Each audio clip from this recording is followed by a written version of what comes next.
Hey, welcome back to the Blue. Oh God, my voice cracked. Welcome back to the Blue Collar Off Road Podcast, episode 219. I'm Graham. I'm here with Luke, Richie, and Cody. We have Nick Jonard back on again, and Jake Stid back on again. Yeah,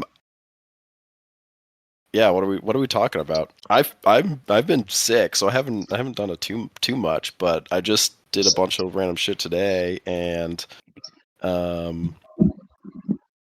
yeah, that was fun. I put an OBD2 port back together. I blew up last AOP trip I did, and I just haven't fixed it yet on the Dodge. So ripped How one did off. you manage that? Yeah, how do you blow up an OBD2 port? I was just about to ask that. So there's the OBD2 port it's like two pieces to get the pins in there, and at some point, somebody must have fucked up the outer shell on my truck. And I unplugged the edge CTS, and it just ripped everything out with it, and then like two of them shorted. It like blew a fuse in the dash, and I lost half my gauges. It was just a pain in the ass, and I just haven't touched it since. And then I went to the junkyard with our buddy RJ, and I found the exact same one that wasn't completely destroyed. This one looked like it had been super glued back together. Something fucky happened at some point. Oh my god. Only quality parts on this chip box. And of course it's like a clip in. And I was looking at replacements, and you can get like one of those self-tapper piece of shits on Amazon for like $10, but I was like, that doesn't seem right. So I clipped this one off this Dodge Dakota. Similar era that looked like it was the same, and it took me a couple days to figure out how to free it because there's like two push tabs on each side and like little flaps that block the push tabs from getting pushed in, if that makes sense. Like you can't move the tabs until you move these flaps up, so then it clears the tabs and then they can go in enough to split it in half. So I did all that, and then I figured out. I tried looking up the pinout for the OBD2, and as it turns out, there's a million different colors of wires and pinout options for an OBD2 sensor. And I went down the wiring diagram rabbit hole, and the picture diagram of all the things, and it was missing like one of the ground wires. Like it just in the 2000 manual, which actually it was the 99 manual because the 2000 manual didn't have anything related to the OBD2 or whatever they call it, like some display port is how they call it. They don't call it an OBD2 on the diagrams.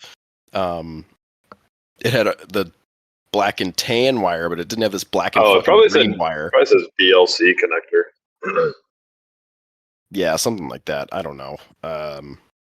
So I kind of guessed there's two ground ports that are standard on an OBD2, and I know both of these were grounds. It didn't tell me where to put the other one.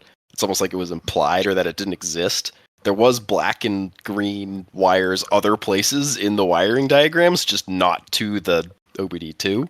Oh my god. But it was literally there, and my only accurate-ish diagram was for a 99, and then the 2000 and the 2001, I just checked a couple of the ranges, didn't have a diagram that had that section for some reason, either because it didn't change or something else. But yeah, so I just guessed. I put that in spot number 4. I think 5 has the black and tan.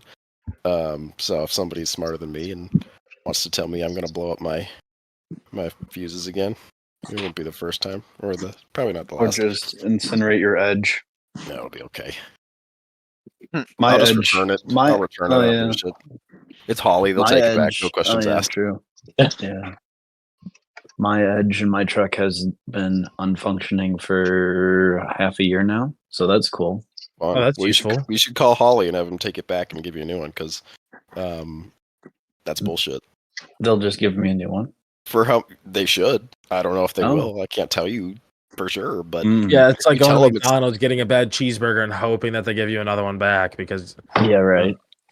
I know it needs It needs See, firmware what are you update, talking I about? Of believe. course they're gonna give you another one back. I didn't get to finish my fucking sentence because other people started talking. I was gonna say, yeah, but it's 2 weeks fucking later that you went back and be like, yeah, my cheeseburger's bad. So I actually have a funny story about that. It's not specifically McDonald's and cheeseburgers, but I think it's Dunkin' Donuts and iced coffee. Oh, bro, fuck that place. Alexis has a coworker who got a coffee that was made incorrectly.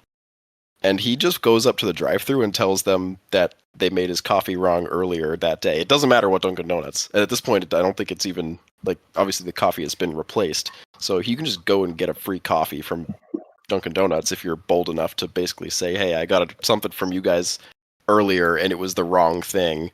Or, he might have even said yesterday, it was absurd. He videoed it. Like, I watched this happen. Yeah, okay, she's here. He did it 4 times in a row. Oh my god. Every day? At the same Dunkin'? Yeah. What? That seems excessive. I mean, but the problem is that, you know what? Almost every single time I get a fucking coffee, it's wrong. So it makes sense. They're probably like, yeah, no, that sounds about right. Yep. Well, anything to not get like a 1-star review on their Yelp, right? Exactly. Because Well, they really need the help. Karen, is that going to go out there and complain like, oh, they made my coffee wrong? Every once in a while I think about Dunkin' because we don't have Dunkins down here that are like the way that they were in New England. And I'm like, yeah, Dunkin's really good. And then I remember that every time that I would order, it would still be fucking wrong, and it was just an extra large with 3 creams. Yeah, and that was the entire order. Some days you'll get a cup of ice. Some days you get a cup of milk. Sometimes you get yeah. I had 3 spoonfuls of sugar in the bottom. You never know what you're gonna get. I was on the phone with Graham one of the last times that I got a terrible ass coffee, and the lady was like giving me attitude about it. Oh my god, we're not gonna get into it. I'm gonna get fired up again. That bitch pissed me off. Nothing beats the time that Wendy's fucked up my burger. They gave me a piece of bread. Oh no. Dude, it wasn't even the full fucking bun. It was just the bottom half of the bun. So not even the good half. Nope. Somebody hated you. My mom, this was years ago, we went to Wendy's and she was trying to get just like a plain burger. Just bun and burger because she was having some stomach problems at the time. We went through, dude, they gave her a bun with ketchup on it. What? We looped back around, and this was when they were running the "Where's the Beef" campaign. All right, she pulls back through. She's like, "Hey, this was supposed to just be a plain burger, not a bun." And the guy at the window was like, "I guess you really can say where's the beef, huh?" And she was like, "Dude, just give me my food." Oh no, that's hilarious. That's like, ha ha, give me my food. Oh, God. Well, yeah, wheeling podcast, guys. Well, no, this started from the Holly thing, and to roll it back, because I never even made the point about that, is that stuff is so fucking expensive that there's absolutely no reason that you should not have a good customer support experience, even if it's not working. Because I mean, I think that's, if you're going to have your stuff priced that expensive, they have to stand behind it. And some of it is garbage, frankly, in my opinion. But they'll take it back. So it's worth the money because it will never be bad, even if it is shit, because you can always get a new one. I know Tim had a problem with his Clark. He fried his ECM and then I think they didn't end up warrantying it, and he had to buy another one. And then, it seems like their stuff is not built the best for rock crawler applications, in my opinion. Well, it's a lot of things. I know Marvell was using mine for a while. My Edge. He says it doesn't like the cold. The touchscreen doesn't like the cold. It'll start doing things. So that's cool. I noticed that as well. Yours in the 7.3. He was it using just plugs into the OBD port. Yeah, really? It's just a basically a code reader and a okay, diagnostic tool that shows you things live. It's not a tuner. It just pulls the PIDs. All it does is pull the PIDs and then just display them. So like whatever. No, sorry. Go ahead. Yeah, whatever PIDs your vehicle has, it can just put them up on the screen, right? Then you just customize the screen to have whatever PIDs you want.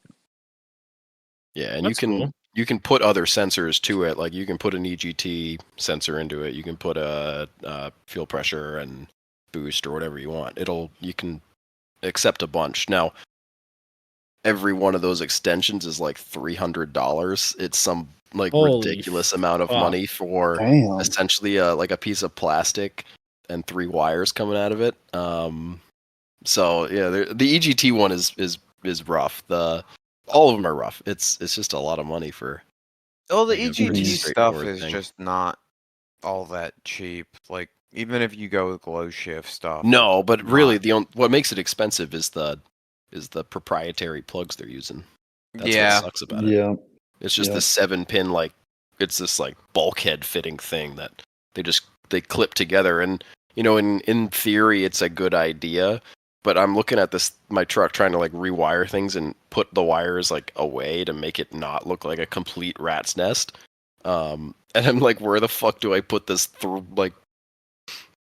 6-inch by 3-inch bulb of plastic plugs? It's gonna go in the cowl is where it's gonna go.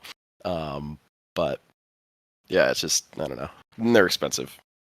I like it. I wouldn't, if I had to do it again, I don't know if I'd buy it. But it is if you're gonna go gauges or one of those, it's like you get more.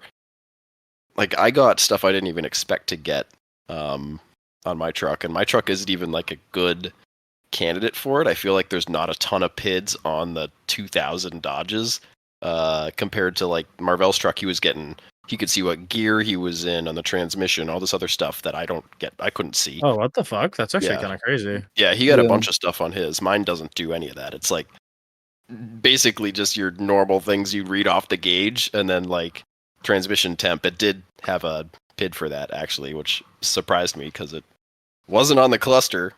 You're not going to look at it anyways. Why do you have it? Training temps don't exist if you don't look at them. I'll tell you though, the one time it got really hot that was when the transmission started going downhill. So, usually downhill cools trannies. That's weird. No, it was. yeah, it was going uphill in first gear, smoking a clutch somewhere. Yeah. Well, cool thing about my truck is it's a little newer, and that's got like you can see everything. Yeah, I can see the VGT, like not the angle of the VGT, but like the percent increase of the VGT on the turbo. Yep. So like if it's acting up or something, I can be like, oh, that looks odd. Like when I plugged in the map and the boost sensor backwards, which interestingly Ford has the same connector on the same loom, right? On the same harness. Yep. And you can plug them in backwards. Jeez. So the boof reference and the map sensor are the same plug. So you can flip them backwards. And my truck was acting very weird for a long time. And I was wondering why, especially after I did the removal of some emissions equipment. No, you just replaced them. Come on, what are you talking about? Yeah. Just replacing emissions equipment, and so I went in there, flipped the connectors around, and then it worked just fine. But I found that out through the actual edge, which was kind of cool, I guess. That's sweet. My truck. You're wondering. Sorry. I was just gonna say, Graham's truck's like slow. My truck's even dumber because it doesn't have any of the automatic transmission stuff in there. So, the only thing it was telling me was the temperature. It didn't tell me what gear I was in. It didn't know. It has got zero clue what's going on. I think I'm probably just gonna go with one of them 3-in-1 gauges, with the boost gauge on the traditional gauge style, and then the EGT readout and the fuel pressure readout, because that's all that truck really needs. Yeah, you and me talked about this. I don't know. It's a hard call. It's on the older Dodges specifically, I guess it's almost not worth it. It is nice because I can just see the codes. Like if I'm on a long trip and it's like something happens, which has happened before I had this thing, it'll just tell you what it is and you can figure it out and you can see if it's a piece of, if it's just a bullshit code that doesn't matter or if it's like something legitimately that you should, probably think about looking at. I had one of that those is nice. Amazon special OBD2 port readers, and I enjoyed that thing because I could just pair it to my phone and do basically the same type of diagnostics with the torque app. Yep. So, those are pretty inexpensive. Yeah, that's true. You bring that up, and as corny as it is, and I honestly like before I had one, I was like, why? I thought they looked dorky. The CTS is just having them in the corner of the windshield. Jesus. But honestly, on long trips, I don't even look at the cluster. I just look at that thing if it's working, because it's just easier to read. And it's just right there. It's got everything. I can see. Logan's got one in his truck. It's super fucking nice. I don't know if I want to drop that kind of money after I bought a performance box already. I'm not trying to sell it to you. I'm just telling you my experience. I get it. I completely get it.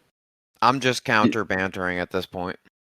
So I mean, even after my experience, I love it, but would I buy it again?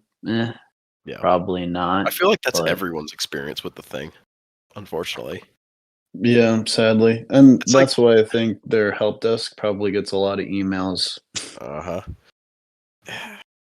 For how much money you spend, that thing is like, I don't know. It's almost not. I don't know. Let's move on. We beat the CTSs to death at this point. Yeah.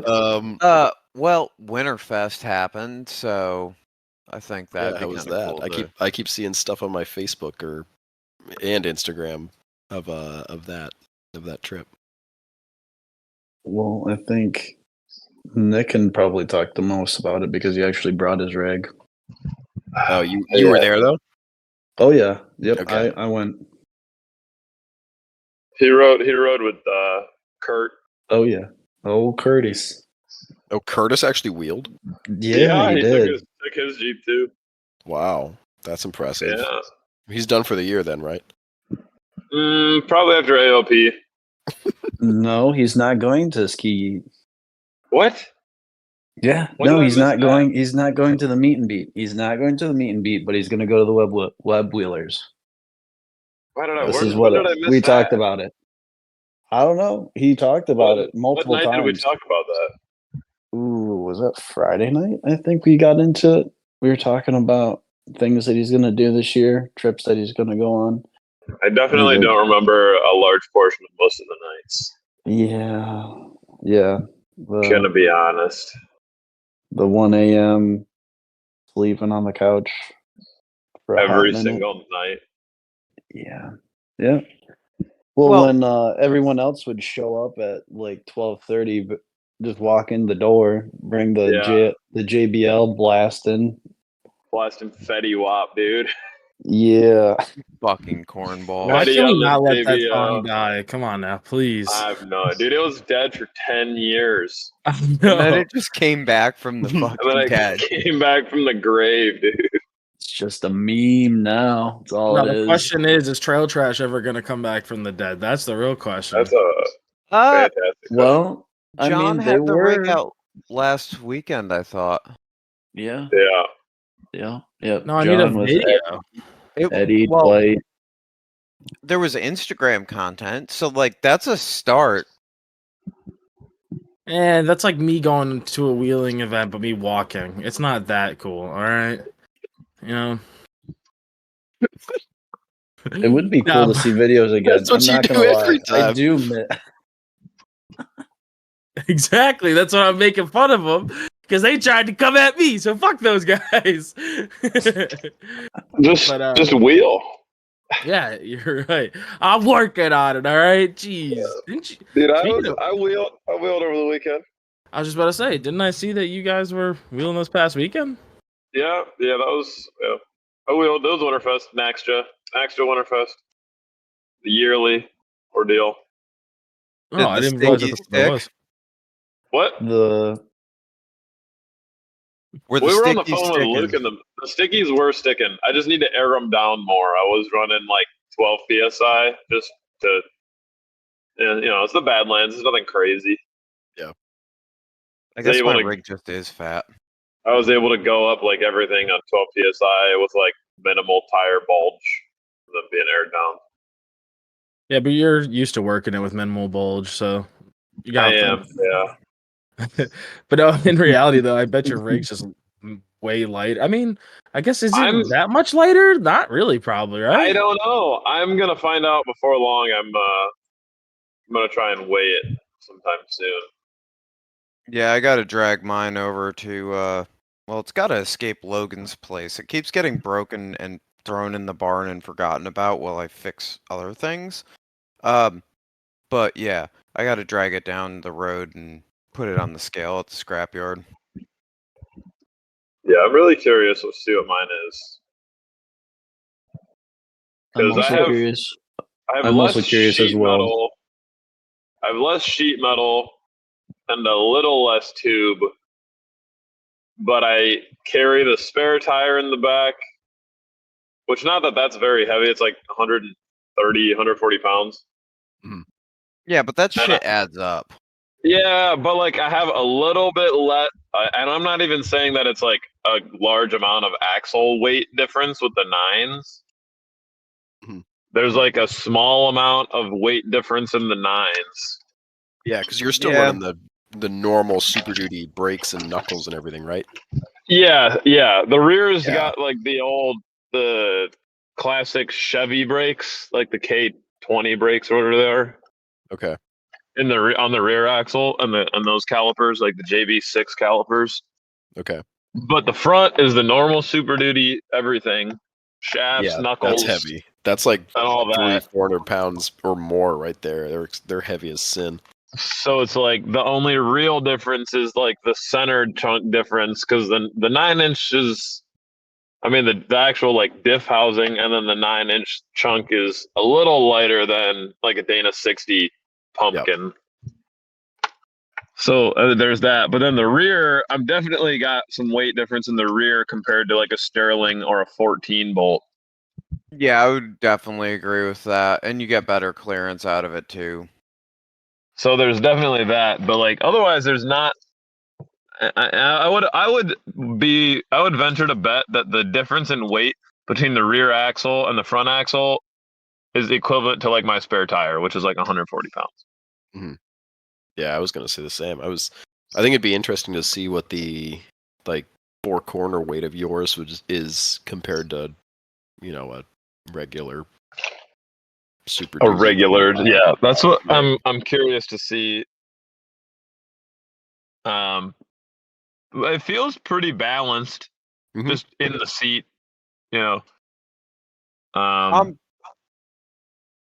I'm curious as to what it ends up coming out to, and I'm also kind of curious what mine comes out to, because I removed a fuck ton of weight out of mine. And I'd like to be top. I'd like it to be right around 5, because it would be ideal. Maybe I wouldn't be upset at 5 either. I think I would be pretty happy. The 3 of us. I think the 4 1-ton rigs that we're talking right now, I think are all roughly about the same, right? We're all within the 5,000 pound range. We're all definitely like pinching pennies, so to speak, in comparison. Like they're all definitely like only a couple 100 pounds of difference. Yeah, well, Graham's over there fucking in the 5,500 pound club. Mine is over 55, 100%. When I measured it, you have a lot of wind. That is a lot. What? Oh, sorry, I got out of the truck. It's windy out here.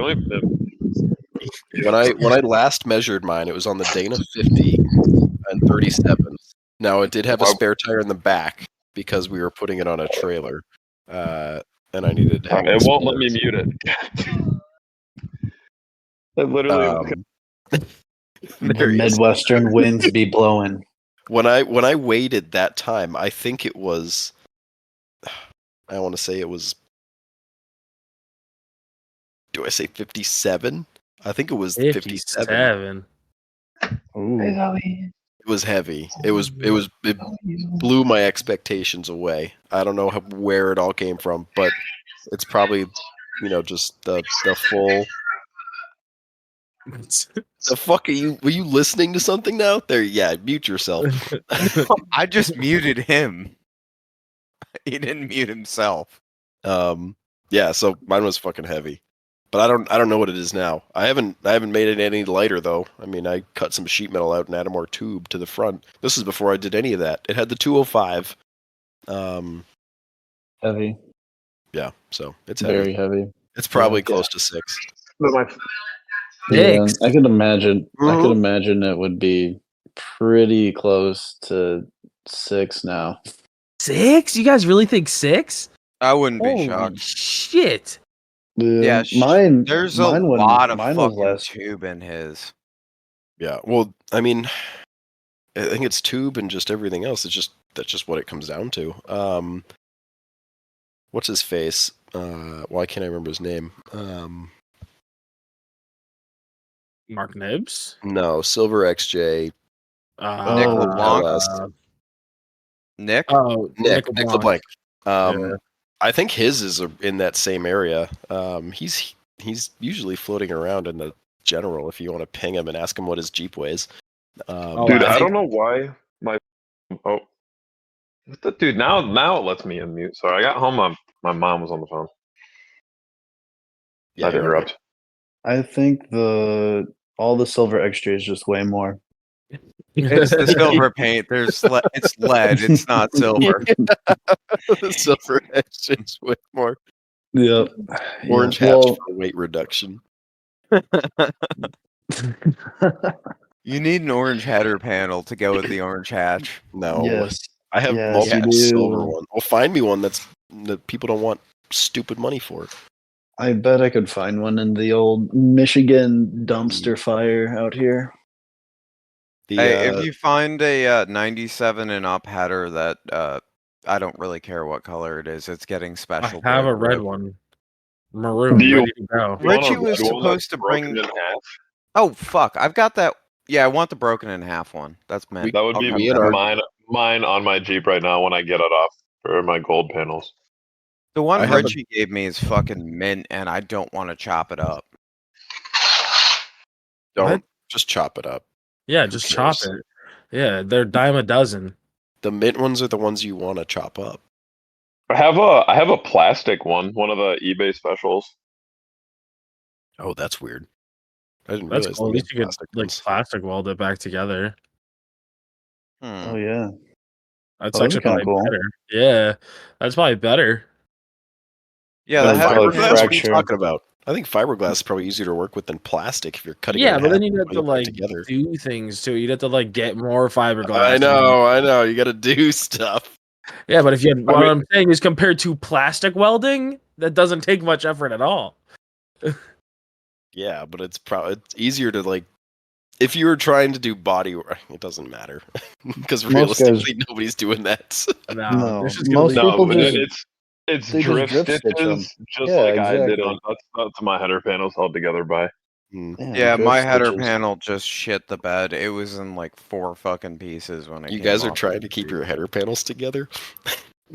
No, I just want to cut one up so that way mine will look a little bit more normal. I should have stitched mine down like it was at GER. Nick's got partially deleted over the weekend. I mean, pieces Not even, of it. dude. It just, I don't think John really took more of it out than was already gone. Oh, okay. John corners. definitely. They were already gone. Oh, okay. Never mind. The corners were already MIA. Yeah. AOP claimed some of them. It definitely did. Yeah, I claimed the driver's side, but that's how I broke it in half was AOP. Oh. I ripped it off on a tree on accident. I think there was a video of that on the Blue Collar Instagram page, or of you sitting there. There's like, there's a video of in me the like breeze. there's a video of that for sure. Dude, the only thing holding that thing on is zip ties and my winch. Like, there's no more bolts that hold it on. Sometimes less is more, though, especially with those brittle like studs and stuff that are in there. Yeah, those things are stupid. They're really stupid, but I'd only ever have like one bolt in it. So if it ripped off, it would just break the one stud, and then you could just take the nut and move it to the next stud. Oh my god!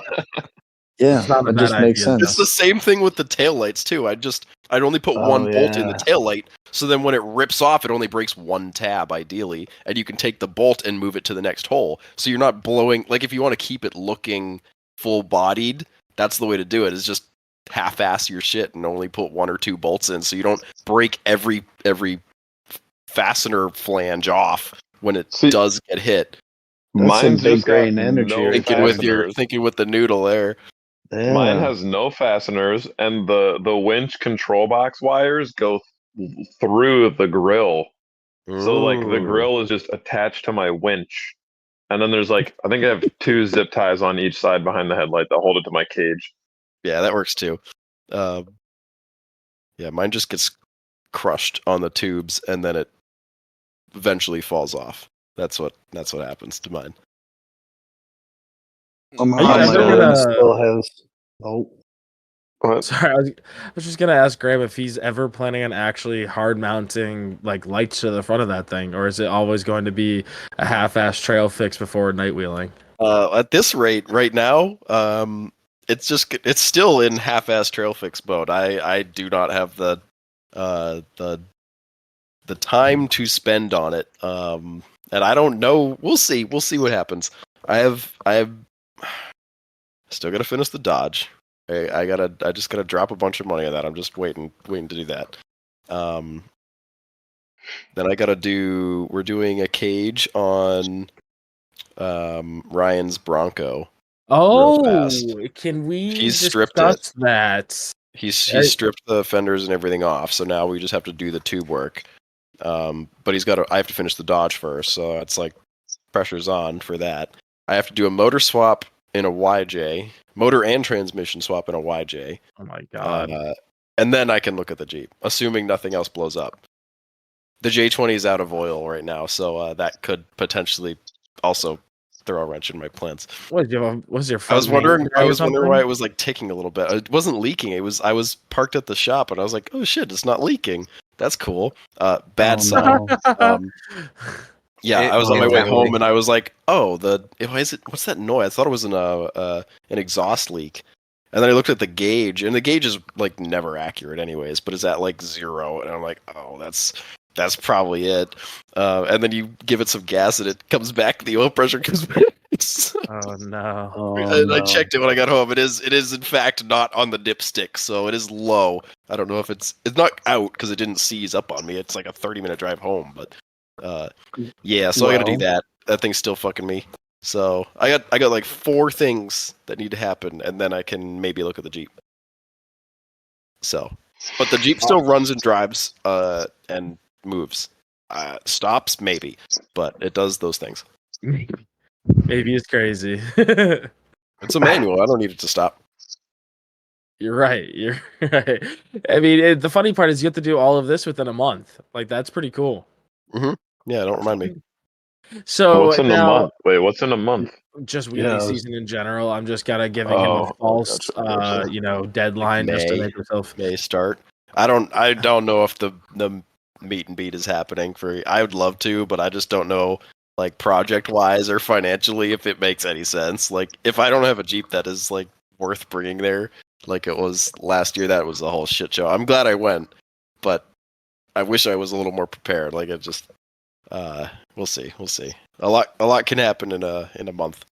Yeah. So now, question on the Bronco, right? What is he? So why is he changing from the cage that he had? The cage he had was not it, Chief. Can we embellish, or is that the only answer I'm getting? It just seems like this is not a dig at Ryan because like it looks like it was a cage that was thrown together to originally just like take up the area for the behind the seats, and then it's just been added to and added to and added to, and it's not like uniform, so taking it all off and starting from scratch definitely makes sense. Yeah, he just wants to put a cage that fits the body lines a little bit and is properly configured node wise and everything else. I don't think what he has in there right now is like he's not confident in it, so that alone is like grounds to take it out and swap it. So no, that's a great answer. Now, is he going to be doing something similar to like a hybrid on a chip box almost, where he's gonna have the A's drop down with like a main halo over top? I don't know if we're gonna do a halo, but we are gonna do external A's. And then have the B's drop. He wants. Yeah, I mean, I haven't put a cage in a Bronco, so we're gonna see where the tube wants to go, and I also got to see where he wants the tube to be, because that's also important. But yeah, I'm looking forward to that. It's gonna be fun. It'll be a nice change of pace from transmission and I don't know, everything. Dodge everything. I'm tired of Dodge everything. Yeah, so you're going back to Fords? I thought you hated working on Broncos. Now you're back here. Then you're going to be like, that's how you know the Dodge stuff is going poorly. Because I'd rather work on a Bronco. Cheaper than a Dodge, that's for sure. It's cheaper to work on other people's shit. What's he worried about anyways? The thing will starve himself of fuel before he even fucking gets to a point that it'll roll over. Why is he worried about a cage? Well, he put the nice tires on it. Yeah, I mean, the LS is coming next. You never know. No, why would he do that would be weird if he did an LS on a Bronco. That would not be weird. No. Shut he would literally do a crate 350 with the carb just to spite me with me telling him to get rid of the carb. Oh, it'd be a 5.0. Come on, it's a Ford. It's got to put a Ford engine in a Ford. Put a carbureted LS in it. The problem is the 5 liters. Like, if you were to grab one from a Mustang, they're dog shit. Then if you were to grab one from a fucking Explorer, dog shit. Like, they just were never. The simple solution, the LS.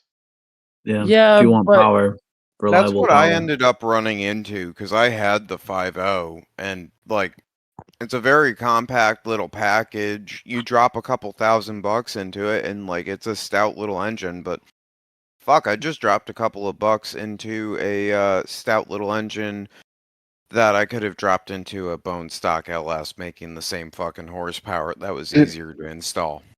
I mean, yeah, that's the thing that everybody's like, oh, I'm going to do an LS. And then they ended up building the motor. And then they complain about how much the LS swap cost. Like, yeah, dude, I'm like 10 grand into it. Yeah, because you built the motor, dude. You're just going off-roading. You don't need a built motor. No, but it has to have a nasty chop when it's sitting there waiting on trail. Oh, but then, nasty chop, now I want high compression pistons, but then, now I got to do this. And it's just like, it's just like trying to build a shit box. It's like, oh, well, I want to do fucking coilovers. Okay, well, now I need to do air bumps. Oh, well, now I need to fucking figure out this. Like, it's always a process every fucking time. Dude. Why do we do this, guys? Stupid sport. Why do we it's not even a sport. Why do we fucking do this? We're dumb. That's all. Hey, dude, that's why I have a 4-liter, dude. That is why I'm not putting an LS in my Jeep. I'm leaving the 4-liter in it. My take on this shit is the fucking Honey Badger Tim way is the only way to do an LS swap on the cheap, and that's just put a junkyard engine in with only fucking swapping the manifolds to make it clear the tube and call it a day. Yep. Makes the most sense because then you can just buy another one and slap it in there when the one you threw in there breaks, throws a rod, whatever. Yeah, it's gonna eventually happen. I think it's that rabbit hole, right? Where like everybody and their cousin has an LS, so everybody and their cousin has like some magical way to make an extra 100 horsepower. It's like, oh damn, it's only $500 more. Oh shit, but if I do another $500, then I can make 120 extra horsepower. Oh shit, but if I do another it's just that because there's so many hands in this cookie jar. Every time you go into the cookie jar, you're like, fuck, what's one more cookie? And then next second you're fat and have no money. Like, it's fucked. Absolutely accurate. So 100% accurate. I just went through all that with the Cummins stuff because it wasn't that much more to have gone with a set of 100 horsepower injectors or any of that stuff. But at the end of the day, it came down to the simple reliability and the boring factor of just putting in the RV 275s because they're simple, they fucking work, and like everything that I wanted to do was just trying to get the truck back to like where I wanted it. If I'm putting a new engine in the Jeep, it's going to be a similar circumstance to that, where I would rather just have the engine ready to go in as simple as possible. So that way, if this one ends up being fucked up because I get fucking something wrong in the assembly process, a small piece of fucking rag gets in there and clogs the oil pump, whatever fucking happens. Well, you're putting rags in your oil pump? No, I know a guy. I know a guy that accidentally happened to. But like I'm saying, if you wipe down the fucking block or something and like a piece of shit gets left in there and it gets missed, that type of shit does fucking happen. It's cheaper to just fucking stab another 5.3 or 4.8 in there. Like fucking don't even go building it until it's in the rig and build another engine on a stand. Don't fucking build the first one that's going to the rig. Science to the scientist. I'll just do a Q4. Everybody that's like, oh, I've got a 4-liter or a 22 RE or something like that, which everybody knows have zero power comparatively. Mm-hmm. They're like, oh, I want to get an LS, and it's like they're like, oh yeah, it's gonna have like 300 something horsepower, 350 horsepower, and like the 4.0 only gets like 190 or whatever bone stock. So like I'm getting brand new. Almost, yeah, exactly, brand new, almost double the power.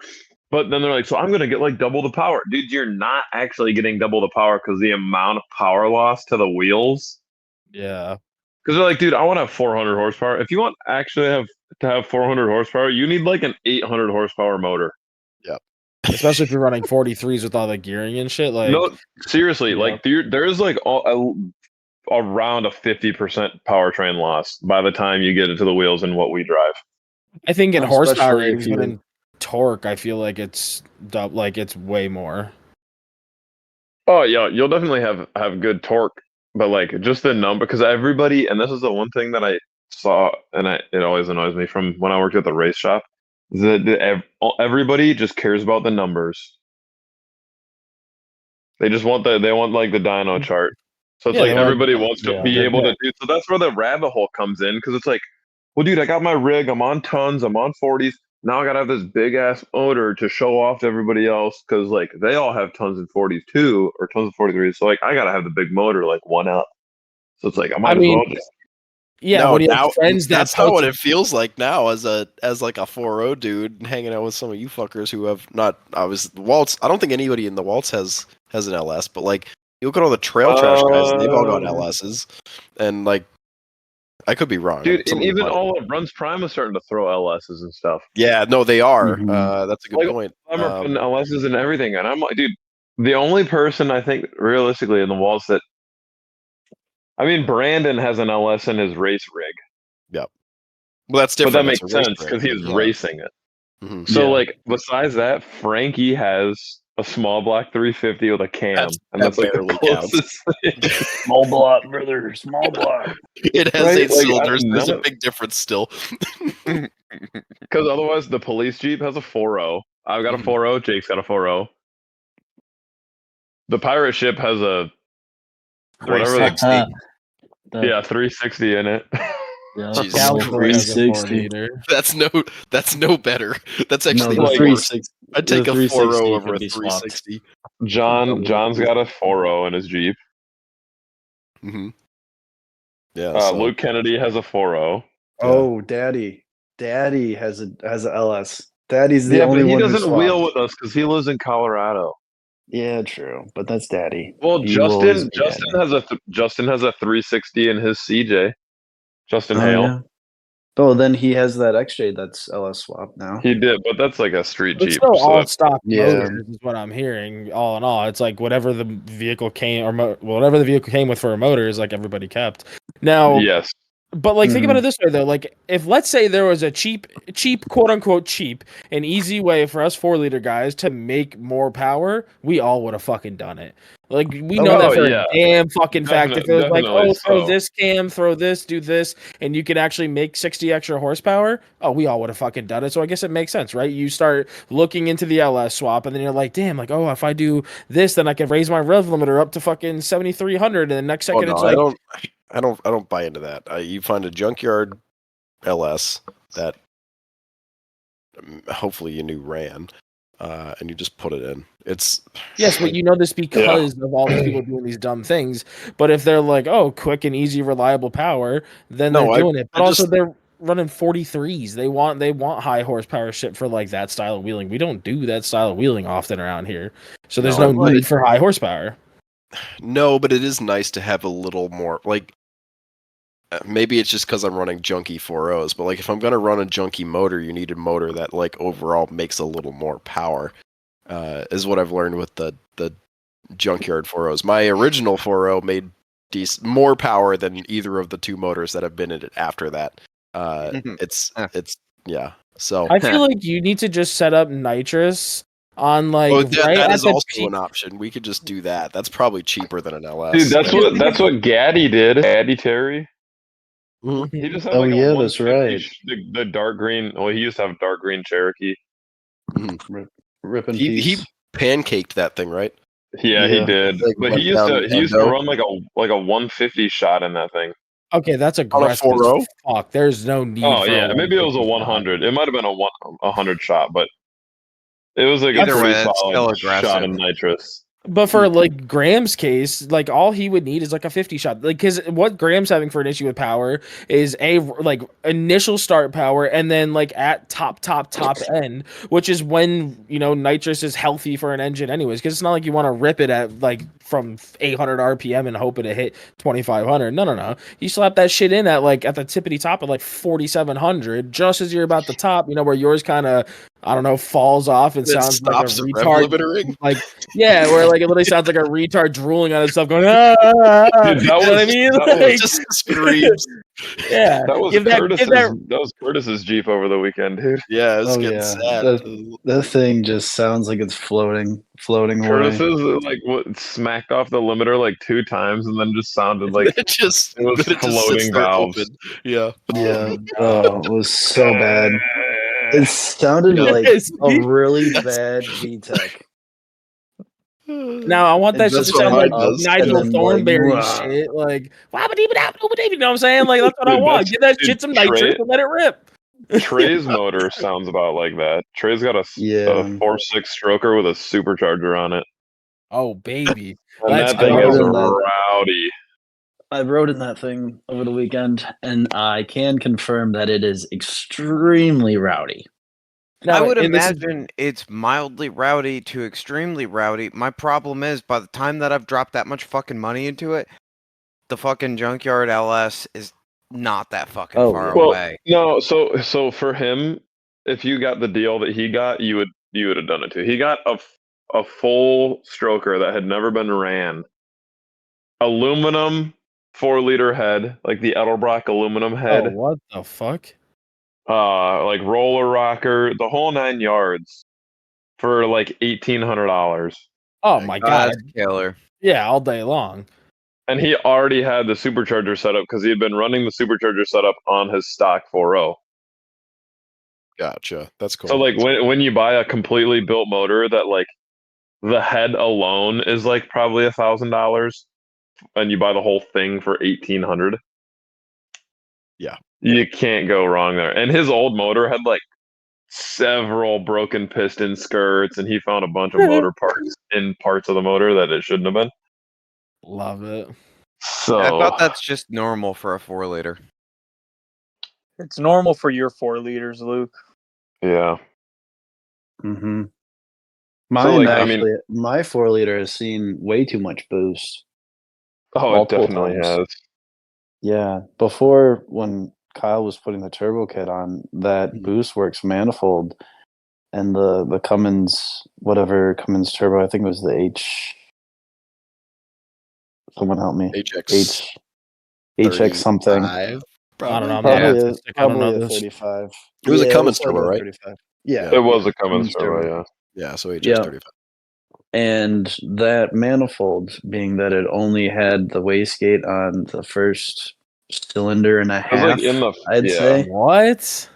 Yeah, that manifold sucks. That's stupid. Not to dog on Boostworks because they have some good products, but that manifold is no dog on them. Good. They came out with the sickest fucking steering box brace that was a hidden winch mount, and then they fucking got rid of it. Fuck those guys. All right. That's how I feel about them. You don't need it. You don't need that shit. It's too.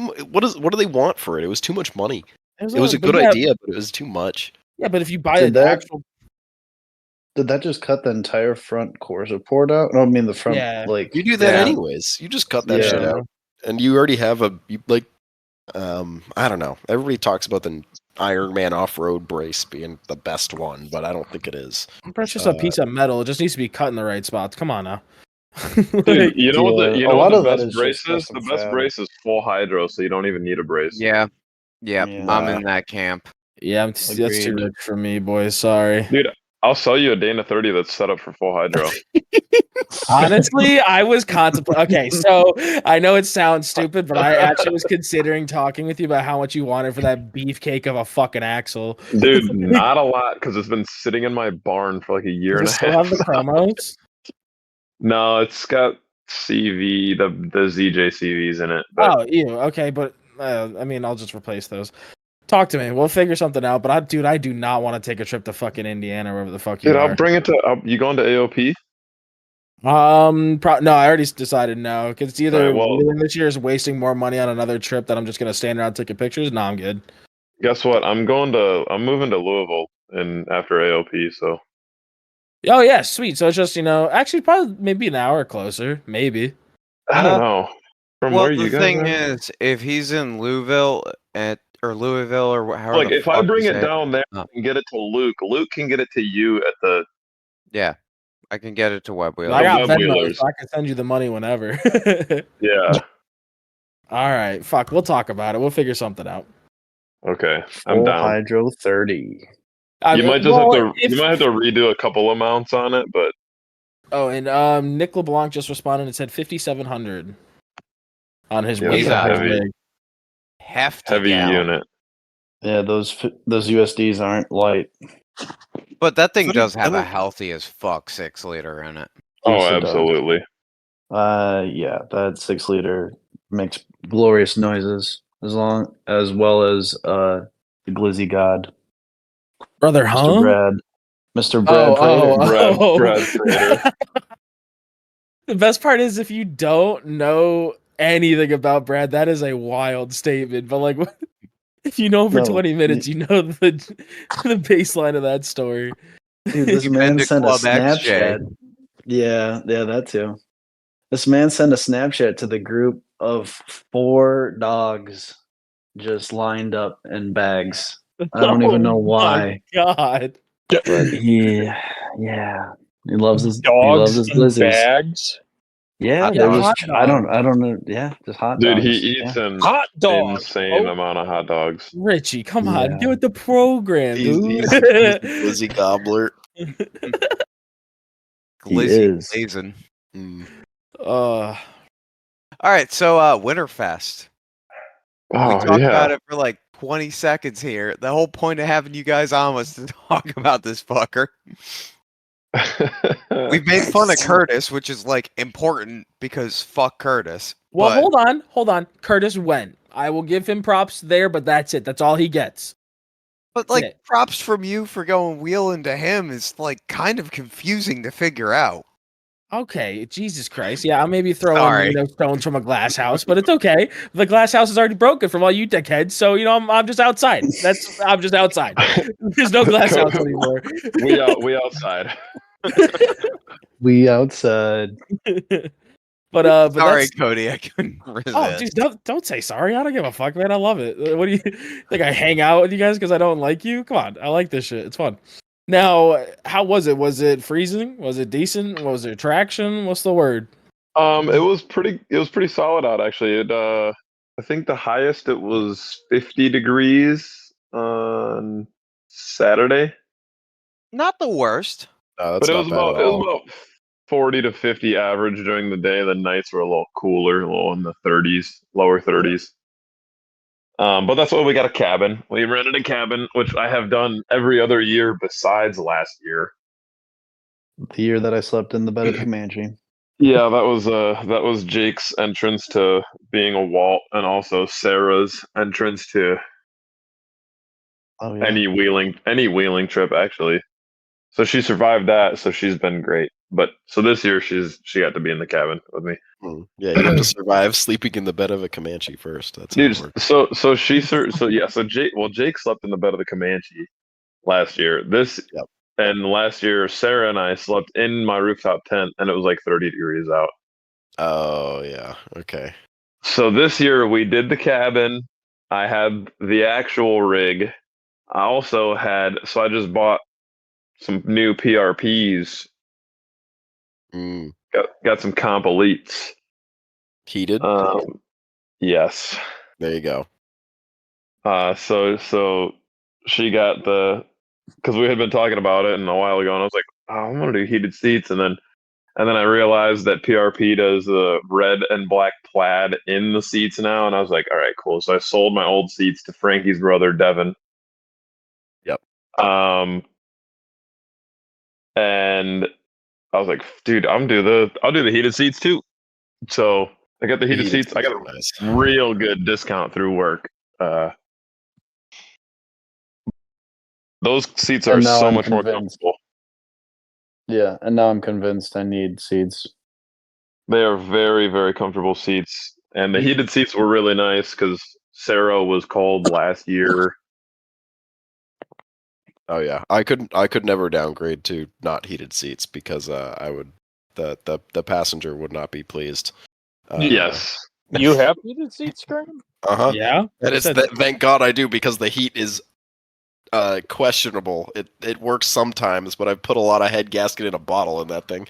So Dude, it's a nice. I was always like, that's really kind of dumb, but now I'm like, it's kind of nice on those the cold mornings. It gets the seat and these are vinyl too, so yeah, you don't have to worry about it. And honestly, I've left them on when I was daily driving it. I accidentally would leave it on when I'd go into work. Those, I don't know how it works, but they must not draw that much power if you're not sitting in it. But they only had 15 amp fuses in the wiring harnesses. They're pretty light. They can go 8 hours without turning off, and the rig not being on. So I mean, they're pretty energy. They don't get burn you hot either. No, it's just comfortable. I fucking hope not. Yeah. Well, you know how some new trucks and cars you put them on high, and dude, you're sweating immediately. Yeah. It's it gets up to temp pretty good, and then if you got enough layers on, I pants and Carhartt on, I had to turn it off after a little while, because then your body heat kind of everything's hot, so I turn it off. But that was a great addition. I mean, especially with you with having an open top rig, it really fucking makes sense, because you're just out in the elements the whole time. I know you have your bikini top, but that's about it. Yeah, I did I had the full doors on so I could have all the windows up, and I put my plexiglass window on too, but it's still not the warmest cab. Mm. Do you speaking of the heated seats, they have the heated and cooled seats. Do you know anybody who's used that? I do not know anybody who's used them, so I know somebody who has them, but he's not used them yet because the rig's not done. Now, I'm just curious. But dude, I cannot justify the price on that. I know it's ridiculous. It is $600 extra per seat for the heated and cooled option. Yeah, no, I don't know. I mean, if you don't have AC in a rig, I don't, and I have $600 is. I will take the extra swass over spending $1,200 extra for the cooled seat on both seats, dude. And the crazy thing is I want to experience it. I'm just curious. Does it actually work? $600 work, but ask Luke how house heating works. It's the same exact thing. It's a heat pump system. It's the same exact style. I don't know how they looked at it. I don't like. No, I've done research on it because when me and RJ were on our little adventure this past weekend, he was talking about them. I'm like, "There's no fucking way that works." And then I did some research, and yeah, it's like a straight up heat pump style, or like it uses not an AC system, but like so it's like a mini split sort of thing. Yes, yes, it's exactly what it is. Yep. Yes, yep. Okay, but I'm trying to figure out like. Those systems run off of like hard lines. How the fuck are these working that it's like a soft line that's able to like conform to somebody sitting in a fucking seat? Mind blowing, bro. I don't know. These dudes are crazy. I bet it's worth $600. Well, just for the ingenuity alone. I don't know. Maybe and not to say that I haven't spent a ton of money on my Jeep, but I could just not justify that. The guy with 9s can't justify cooled seats. Yeah, because he spent all his money on his axles. I'm just gonna I'll put the cooled seats in. They are low pinion 9s though, so they're not like baller, but they're like they're baller. It's okay. You went out of your way to make it. All right, Cody, where's your? Hey, all right, I gotta fun. Dude, where's your heated seats, Cody? Huh? Well, they're not there yet. They're in transit. Yeah. They just got lost, man. I don't know. Maybe I put the wrong address. It's one of those things. Yeah, they got delivered to my house. Yeah, dang it. Why'd you take the seats, dude? No, but in all honesty, I know a guy selling seats that'd probably sell them for pretty cheap. So we'll see. No, but that's down the road. I just genuinely don't feel that there's a need for any of that right this second. I'd rather get out on trail than worry about fucking heating my butthole. Absolutely. See, that exactly. See, that's the mentality. That's the proper mentality. Yeah. Dude, that's like not to sidetrack. Very quick I know sidetrack. you're going. I know you're going. Where? Joey. No, I'm not going that far. I don't want to sidetrack that much. This is just a short sidetrack. This is that more people need to be on the roadkill mentality. All right, don't get it right, get it running. Yep. And then that was going to be part of my closing advice because it applies to a lot of things in fucking life. The more I apply it, the more it works. Yeah. But anyways, Winterfest. Yeah, tested out the new seats, tested out my new rear shock and bump stop setup. I finally put the Moto-Built fuel cell in that I've been sitting on for a year plus. I got some air bumps for the rear and some reservoir Bilsteins to kind of freshen up the rear suspension a little bit because I'm keeping the 63s for a undetermined amount of time since I'm going to be moving. The 63s? Can you explain to the dummies? The Chevy 63-inch leaf spring. Oh, okay. Thank you. It's a pretty common thing. They're from like every full-size Chevy pickup from like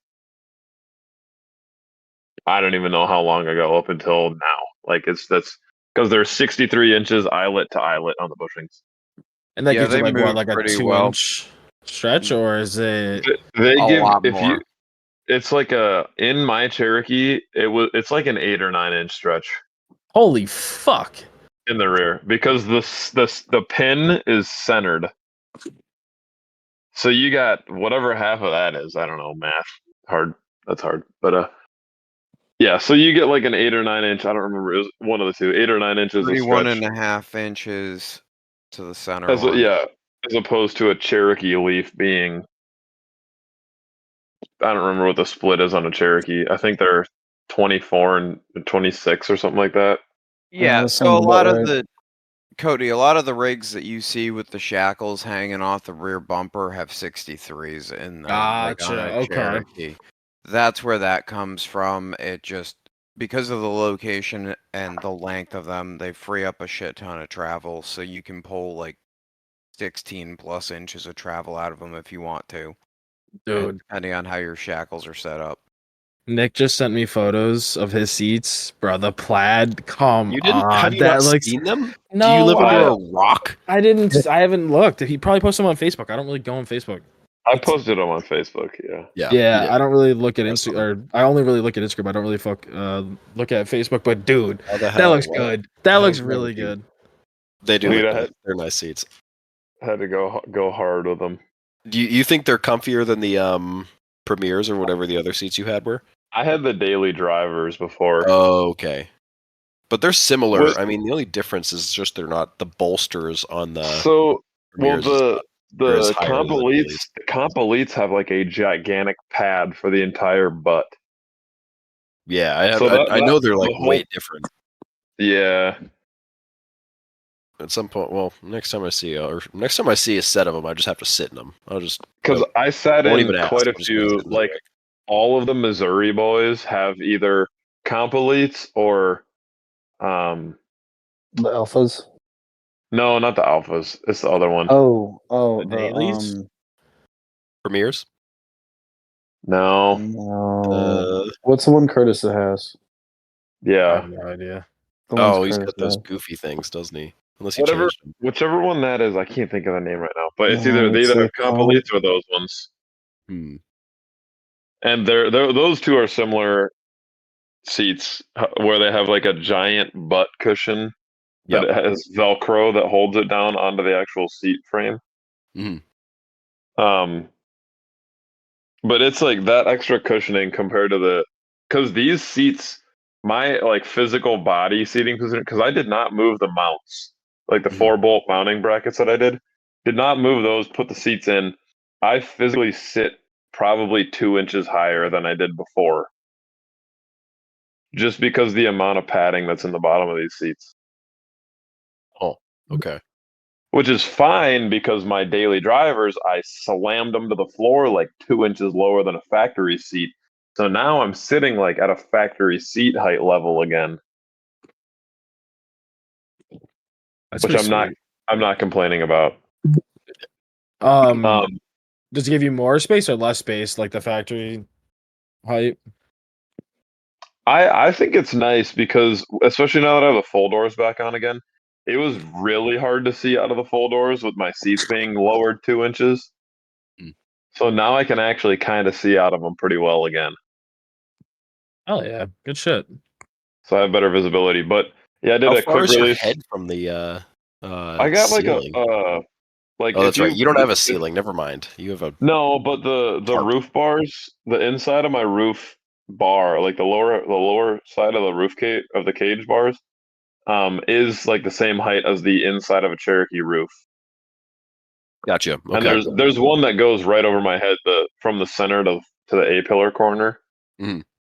And that, like, if you take your fist and put your thumb, like, bump your thumb up, that's about how much room I have. So it's still a proper amount. Not if I'm wearing a helmet, because it's supposed to be like when you're wearing a helmet, you have a fist's worth of room. Yeah. But I have a good amount of room still to that, where I don't feel like I need to redo the mounts. I also found out that the other seat is a podium.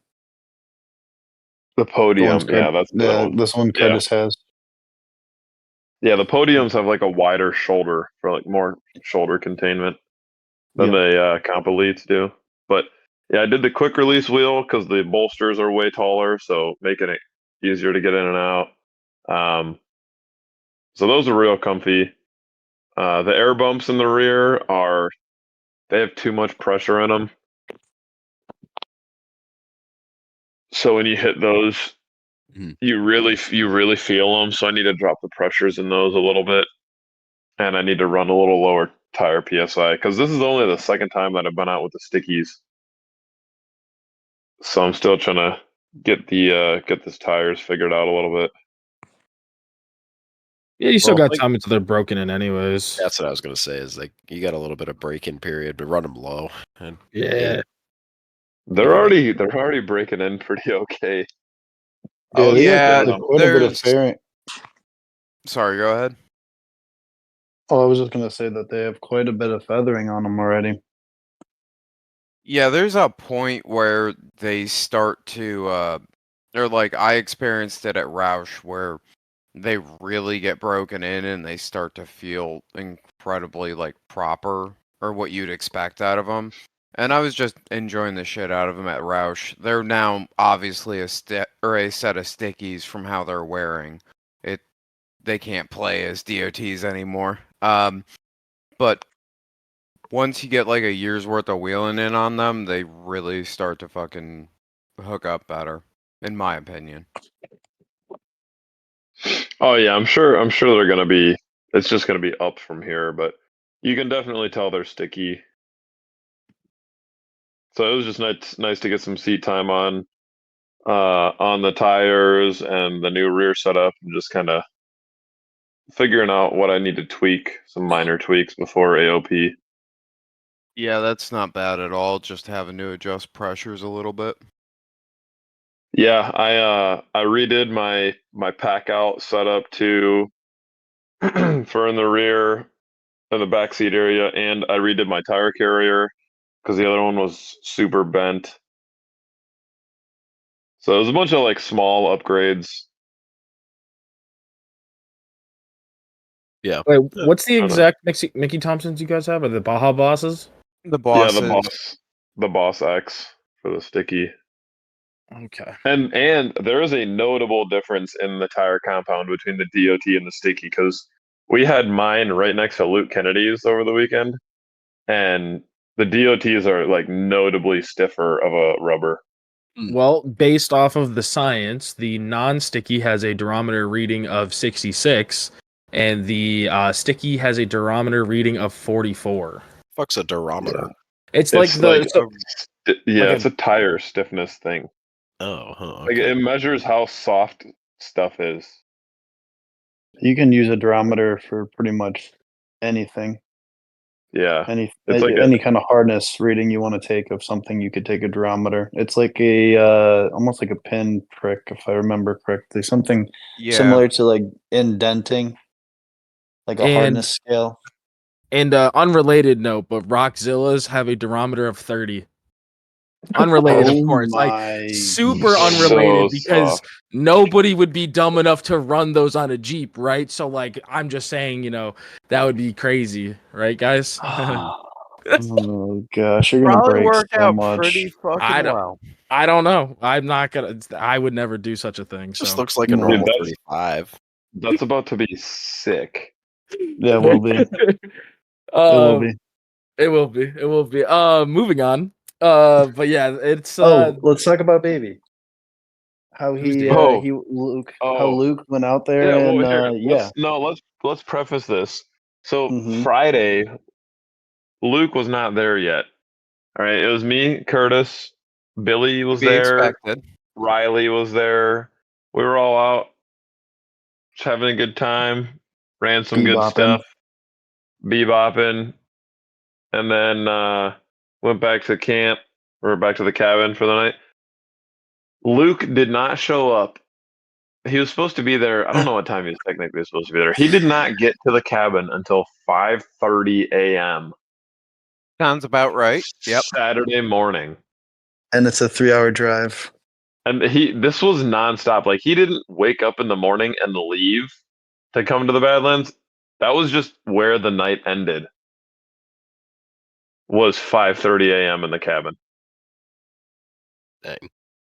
And they slept for a couple of hours, because he came with Ben, and none of you guys, I don't think have met Ben, but with his buddy Ben, and then some of the coworkers from his shop. They brought some beater Cherokees. They had to spend quite a while getting those things figured out, and then by the time we finally saw them down in the rock quarry, everybody was trying this one obstacle. Yeah, it was afternoon. It was like probably 12:30, I think, at this point. Yeah. We see Luke finally for the first time.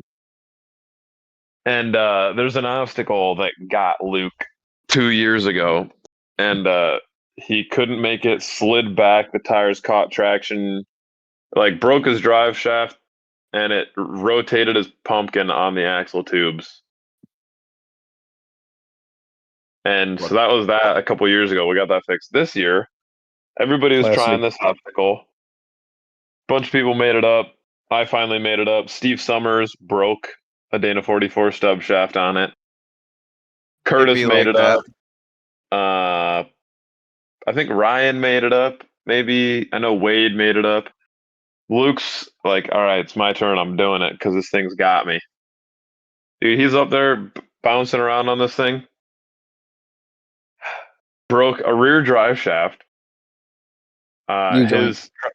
Rear drive shaft U-joint, and his track bar broke in half and stabbed his oil pan. I feel this isn't the first time that's happened.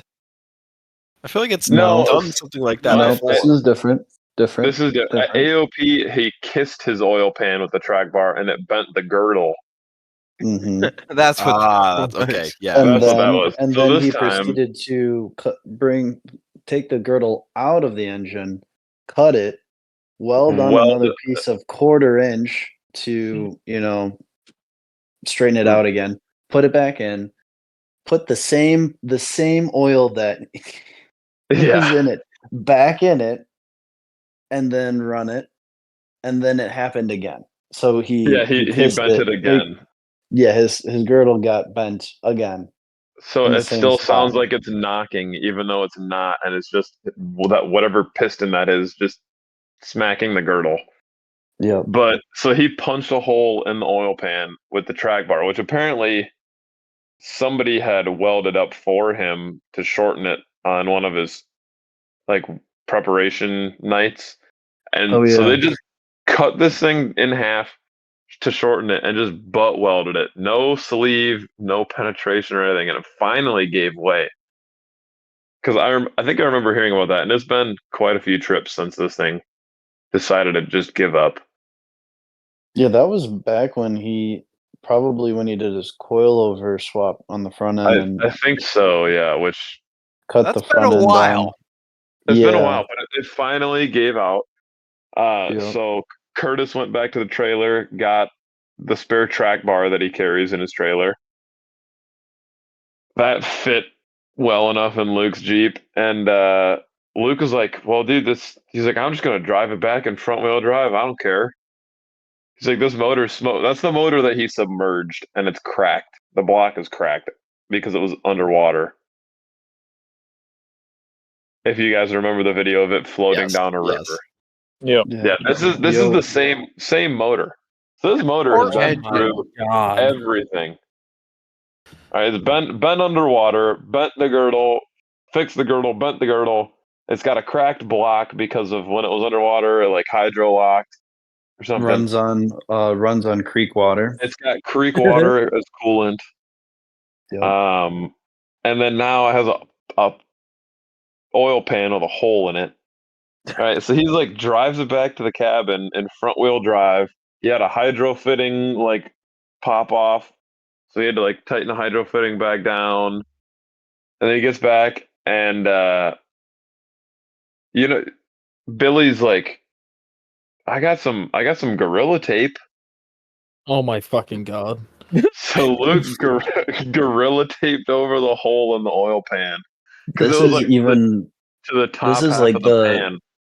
This is the sheet stuff. It's not. It's a 4-inch sheet of Gorilla Tape. It's it's flex tape. It's flex tape. No, it's flex tape, but it's from Gorilla. Yeah, where it's just a sheet, a square of it that's extra sticky and whatever.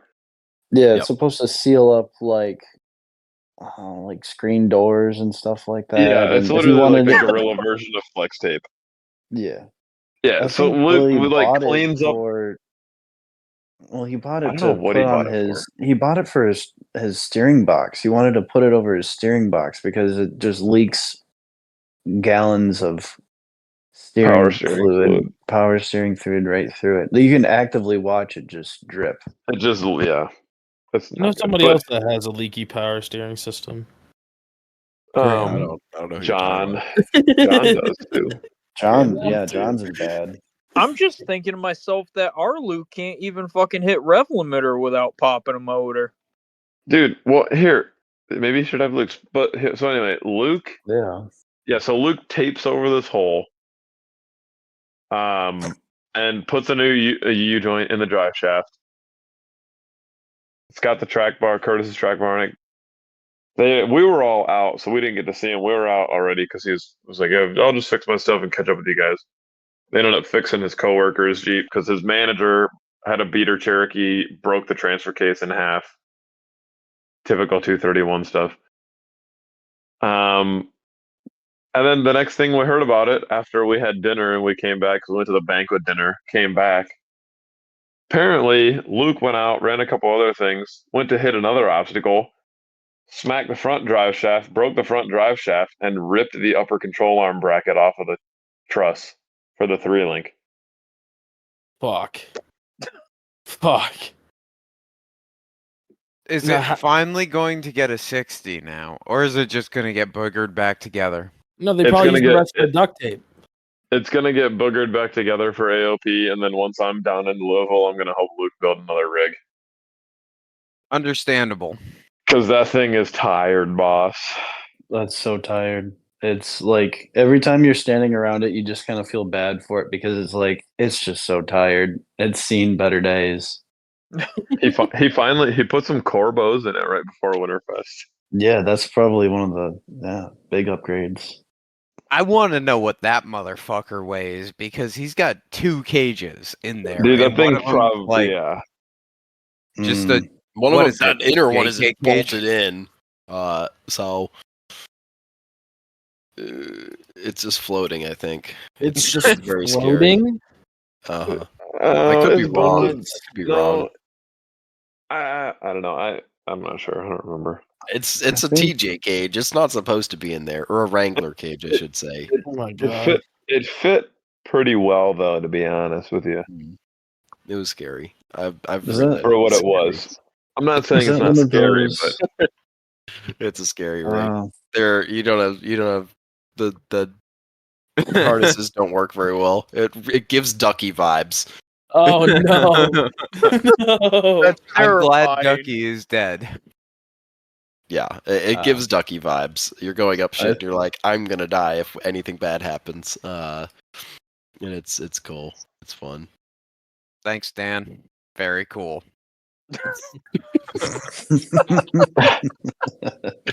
It finally had to be said. Well, I mean, it's been so long, right? It doesn't matter now. No, it doesn't. Fucking. Oh god, dude, that rig was fucking horrifying. Luke's rig is fucking hilarious because it just refuses to die, but it definitely deserves to have been taken out back and shot like a while ago. And like, I feel bad about my Cherokee being like a shitbox sometimes, and then I remember that thing exists, and I feel mildly better about how terrible my rig is. Is Luke's rig really that bad? I've only seen it that one time at Dude. whatchamacallit, GR. It's like let me find the meme. It's like you look at it and you're like, from a distance, you're like, oh, it's a rig, and you're like, that's pretty sick. It's a sick rig, and then the closer you get, and the more you look at it, you're like, it's worse and worse. It's like a 69 footer. 69 footer. I will say, did you guys notice that Runs Prime set it up so that they only follow 69 people? That's pretty solid. Really?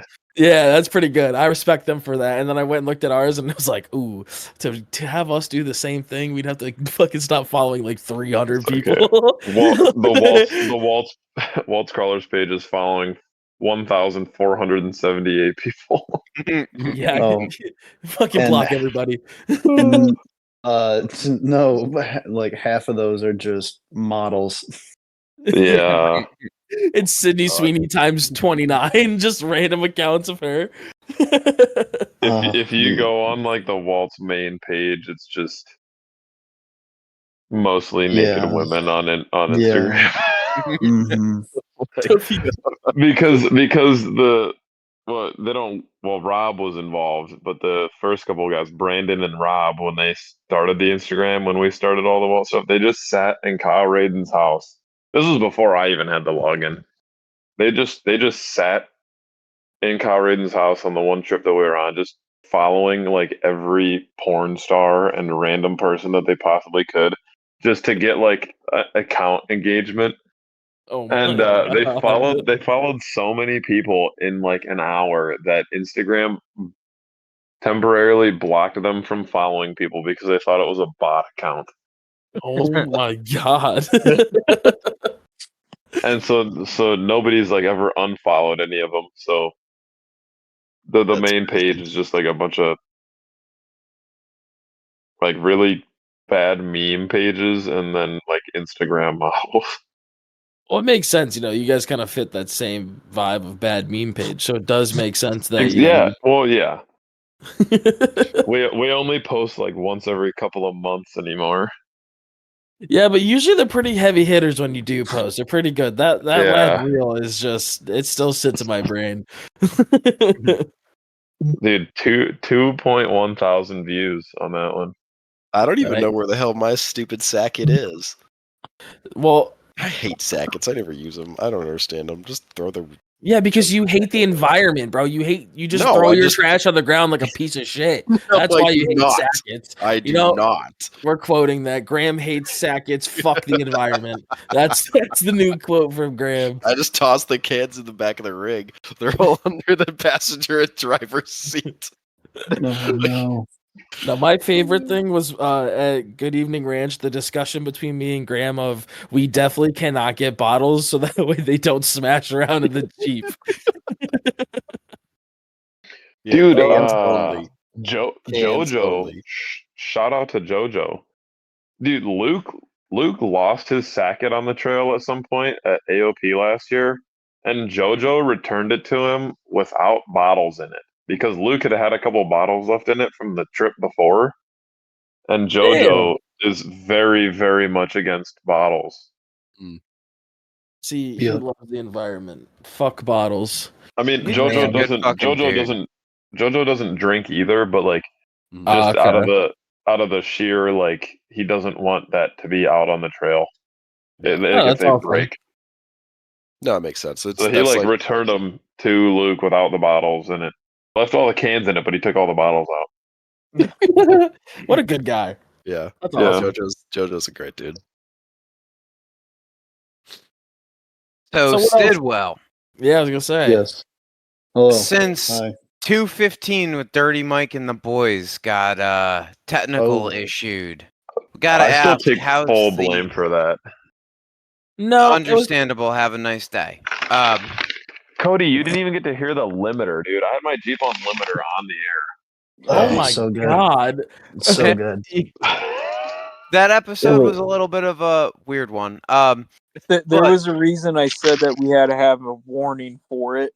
And to clarify, it was a technical audio issue. It actually wasn't any of you guys. It was a technical issue. So, well, I'm just gonna say that it was me. Yeah, we'll let Nick have the blame. Yeah. But what's been going on with the old shit box? It looks like there's suspension components where they don't belong. Oh yes indeed. So I got the front axle out. Well, did we talk about me bringing it down to Nick's place and putting the Hydra mount on it? We talked about it. Yeah. Go ahead. Just talk about it anyways. Oh, okay. Well, I brought it down to Nick's, and we brought the front axle down to Nick's, and then we put some new seals in the front end, got it all freshened up. Refresh my brain on that too. You're running just what, Grizzly locker or a spool up front? I forget which. No, she's just welded. Oh hell yeah. Yeah. Yep. Yeah, it's welded. Just good old 538s. And Nicholas. I always call him Nicholas for some reason. But Nick gave me a hub for Christmas. So that was very nice of him. A singular hub? Just one singular hub. Not both of them. I don't deserve two, I guess. They're not cheap though, so it doesn't matter. No, I know that sounds really dumb, but we had one that did not want to come out, and we were having problems getting the studs out because some of the studs got messed up on removal. Yes, and then we mushroomed. And I happened to have a spare hub, and I was just like, "Merry Christmas." Yep. But yeah. So we were freshening it up. Now we know that a TTR, yeah, TTR, not a TTR, but a 4Fab. My bad. Oh gosh, 4Fab, a 4Fab. Sorry, Paul. 9-inch. Yeah, sorry, Paul. My bad. I don't know why I said TTR. That's hilarious. So funny. That is really funny. He's gonna be pissed at me. A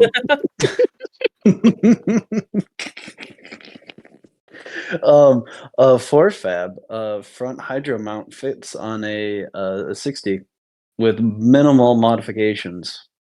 Oh shit! Okay. So yeah. So we welded that up. It's 3/16. We Just also added this a was few. this was John's Ram mount, and we stole it because John's axles are far from being touched. Yes. Yes. So John, I do still owe you a Ram mount, but it honestly just came down to some 3/16 that are cut out in the shape of the Ram mount. That's literally it. So yeah, it's very, and then very it was easy some to 1 3/4 inch 188 wall DOM. Yep. To like a couple feet of it, if that. So yeah, no, it flows very well. It looks simple, clean. Put some little supports on it that connect to the truss to keep it from, going up and down, and a plate that goes down to the bottom of the tube. And yeah, no, it fits really well. Welded all that up. Then I brought it home. So that was actually before Christmas. So it's been a while since it's been back home. But I redid the shock mounts in the rear. It came out looking sweet. Yeah, thanks. Appreciate it. Got the 16s mounted up and the bumps mounted in the rear. So that's sweet. It'll be really nice to have bumps all the way around. I am honestly looking forward to that more than anything. Just having the capability of potentially jumping it. Oh God. Higher than before. I mean, Shop Kid just threw together a ramp, and we're all trying to get him to bring it to Ski Meet and Beat. So if he does, there's a good chance I'm sending it. I mean, so I say, oh God, but then I remember that Colin's been jumping his shit since like 2018, the minimum. And probably earlier than that. Yeah, 2015. It hasn't broken in half yet, so. And his unibody is still somehow there. It's not. No, the unibody's gone, but the rig just holds together through the crossmember hatred. hasn't ripped off, which is, the holes that were in that unibody were just like, it was like flabbergasting. Holes are an understatement. It's like missing sections. Yeah, there was like feet of just missing unibody, and you wonder how it doesn't just fold in half. No, it's because it's all the tube. The tube is the structure on that thing. Yeah. One day it's just gonna have a very sad sounding just roll, and it's just gonna sag out in the center. Well, I mean, it shouldn't. Think about it. If he's got his seats connected to tube, which I'm pretty sure he does, the cage is tied to tube. The front end's all tied with tube. The back is tied in with tube. I don't know how his leaf springs are configured, but he might lose those. But the sheet metal isn't actually holding any structure. The only thing would be the cross member, but I think at this point it was bending enough that he put tubes to that too. So as awful as it looks, is it really going to just disintegrate? Depends what his sliders are attached to at this point. Well, the thing with the sliders is they're attached to the only good sheet metal left on the motherfucker, which is the top section of the body. So they're kind of you gotta remember he's got his roof line welded to the tubes too. So there's that thing is fairly it was stoutly built to begin with, which I guess is the only That's why it hasn't fallen apart. I mean, we say stoutly built, but it's rotted because he didn't paint it. If he painted the unibody, it wouldn't be rotten. There would still maybe be unibody. Yeah, and if I remember correctly, he just recently put a ton of like 1/4 inch down everything, so it's probably a solid 300 to 400 pounds heavier now. I don't know what he did patch wise. I know he did the 14 bolt, and he probably did something to keep it all in there. But yeah, I remember seeing the Snapchats. I don't think it's going anywhere. I think it's fine. No, he needs a fine. Kyle Slater, Stalter, whatever the fuck it is, style of fucking rebuild on this. Well, the reason he hasn't done that is because you do that and then it's you're out. Dead. Like you're done till it's fixed, and that's not a short-term project. That's a multi-year project. Don't be dumb and cut your rig into literally a firewall and think you're going to have it done for next season. You're not. Like, just unless you have a lot of resources and a lot of money and a lot of commitment. Yeah. Speaking of someone who wants to do something similar to that, Aiden wants to cut out his unibody and put in square tube, I guess. Just tube out the whole thing. But he's planning on doing what I was planning on doing a while back. Yes. With mine. Yes. Yeah, nobody remembers me talking about that. Sense to me, like personally, at that point, I would just build a tube, like cut your Cherokee up, whatever. Measure the dimensions you want to fit, and build a belly at a tube, and then just put the body on top. At that point, that's what the plan is. Okay. To build a like lower chassis. Yep. Adjacent of a Cherokee one, out of the rig, and then cut it all out and drop the rest of the body and cage onto it. Yep. No, that makes sense. That's cool. That's what I was originally going to do on mine before I decided that I'm just going to leave it because I don't feel like doing all that. Speaking of fucking devil, what the hell? Oh, brother, dude, what? This is Were you guys just talking about me? I can go quiet while I make my dinner for a minute, and Aiden can talk. So we were just trying to square tube your XJ. No, not anymore. About different one. Okay. Oh wait, was it a different? Hang on, I'm confused. I thought Aiden trail trash one. My bad.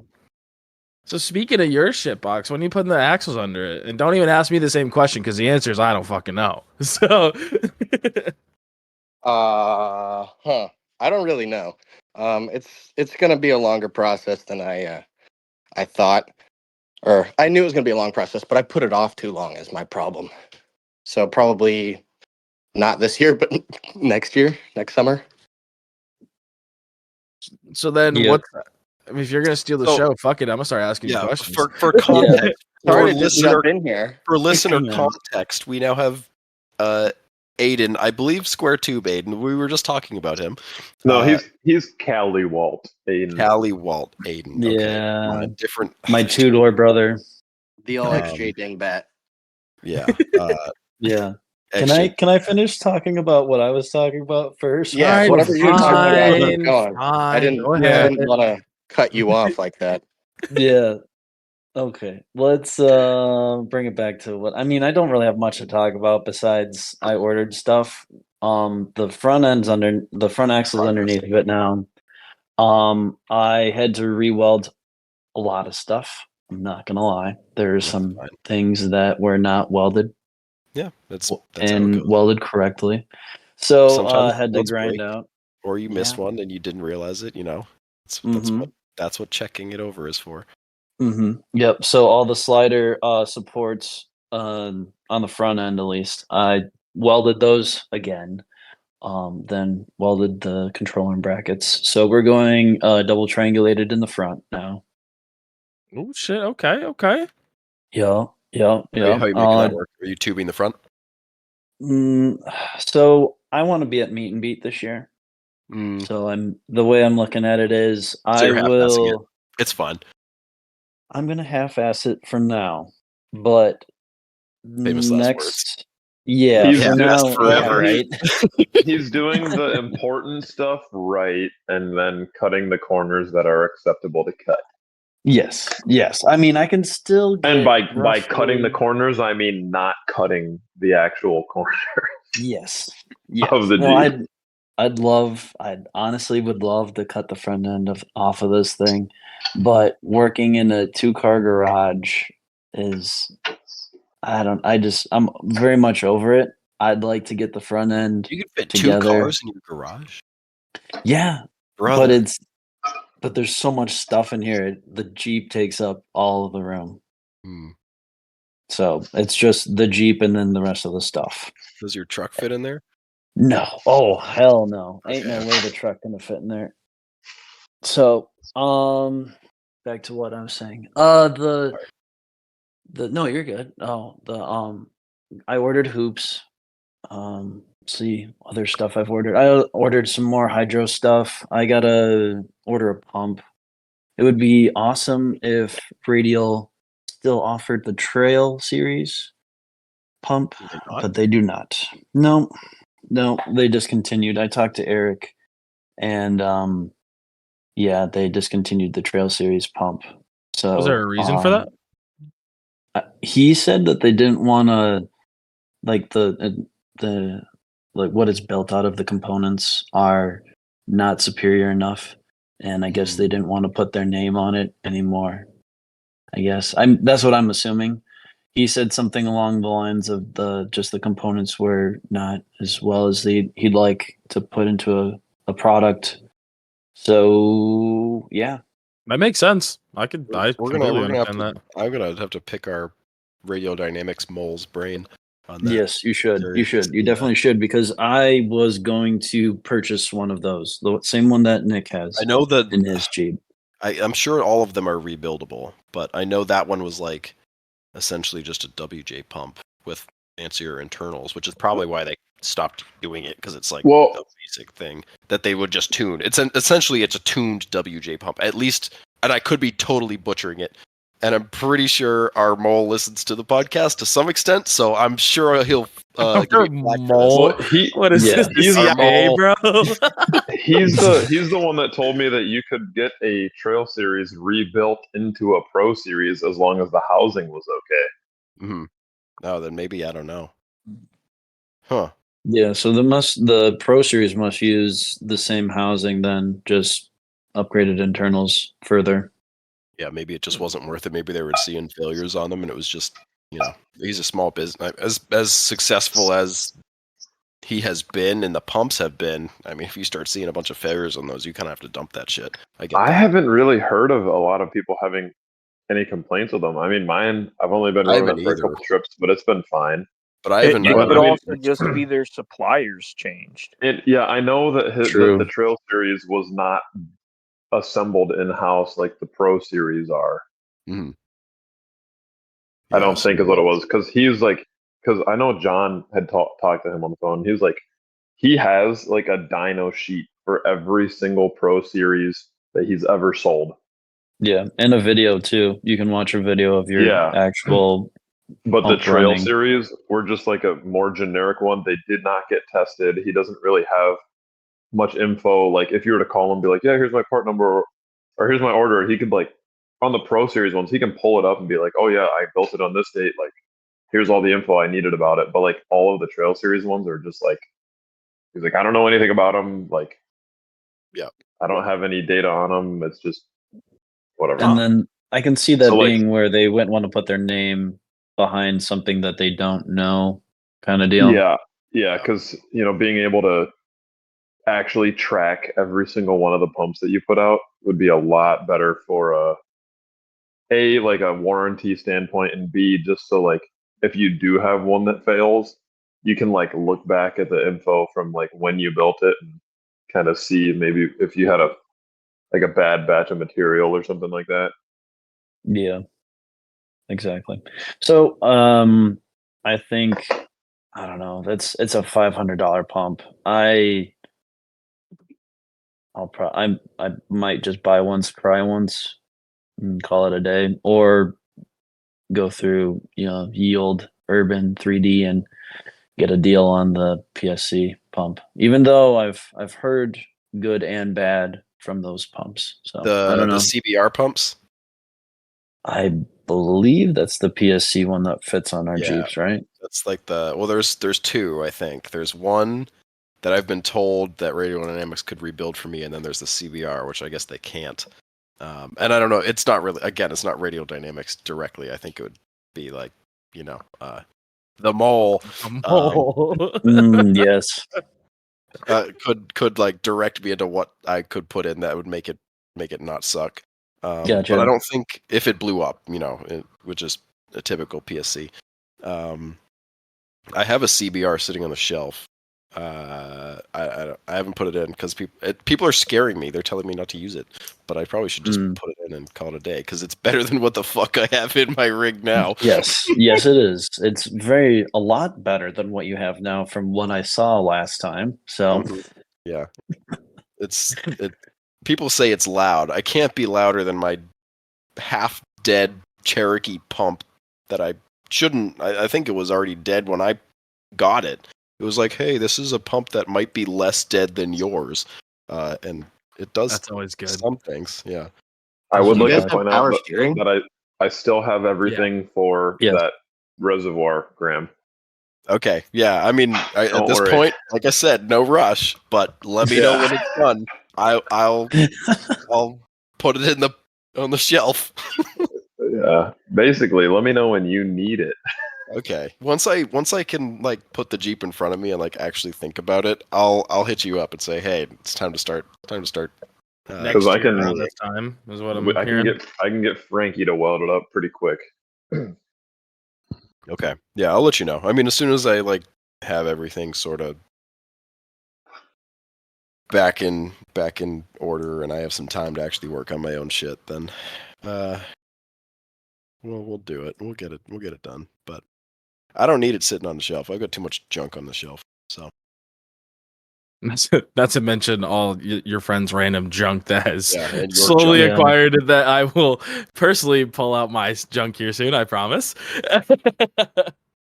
But yeah, just add to your... That was a very sus statement, Cody. I'm gonna be honest with you. Oh my fucking we're gonna know what? Yeah, that's put a peg in it. Somebody clip that.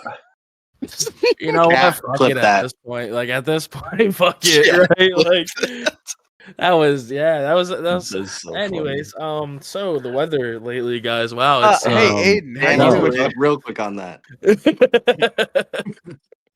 Fuck. So yeah, Aiden, what the hell are you doing here, huh? I don't know. I just decided. I was like, I looked at who was in here, and I'm like, I guess I'll just pop my head in, see what's up. But hell yeah. I haven't even touched my Jeep since January 1st. That's all right. I haven't touched mine since July 2023. So like, you're not doing too bad. Aiden found the one engine, the 1 4-liter that doesn't like limiter. Yes. Same with Luke. Yeah, because you had that one engine that just loved limiter. Was in love with limiter. My original motor, that thing would just take limiter like it liked it. Like it was its favorite thing to do was bounce on limiter. And then I overheated that on a trip during the summer, ran it at like 250 degrees nonstop for like a half hour, and I think I fried a bearing or something. So by the time I got back to the end of the trail, or by the time I brought it home or something, it was just knocking super bad.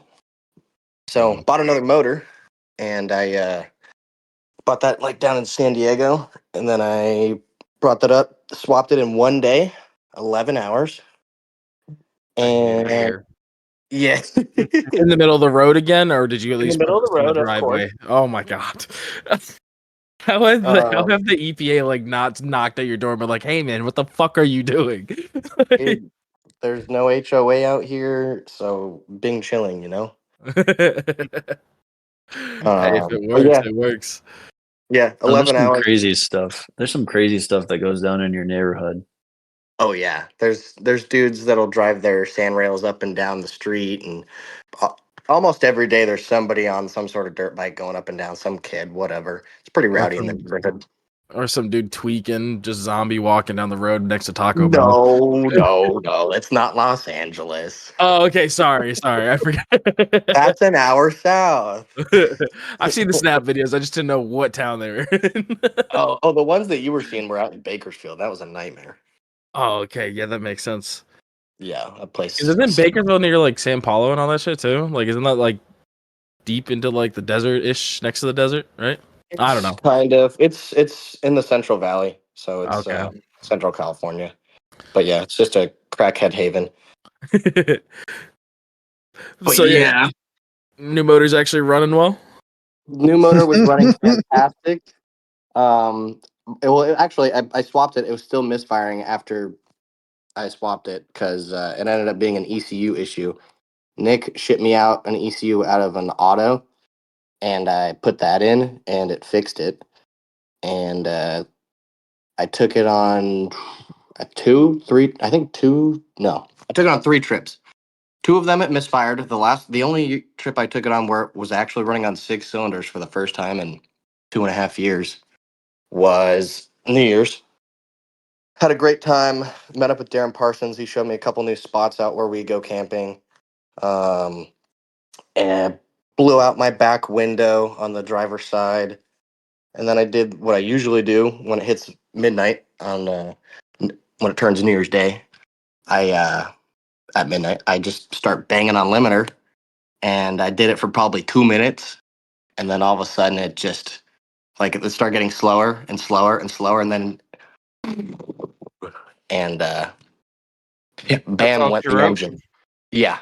So there's 4 holes in my oil pan, and it doesn't run anymore. Well, it doesn't now. I went to crank it later that night, and it was still seized. And then I came back to it the next morning, and it started and it ran somehow. Yeah, because it cooled down. The cylinder it cooled down. Stopped holding the pistons.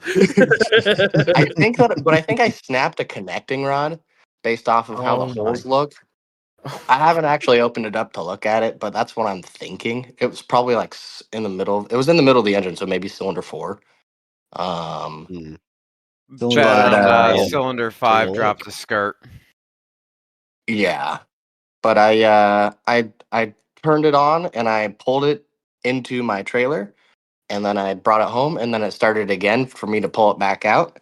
It started one more time after that to pull it into its final resting place, and it literally sputtered and died, and smoke came out of the engine bay as I pulled it into where it's sitting right now. It was very funny. Oh my god. It just seized up right there.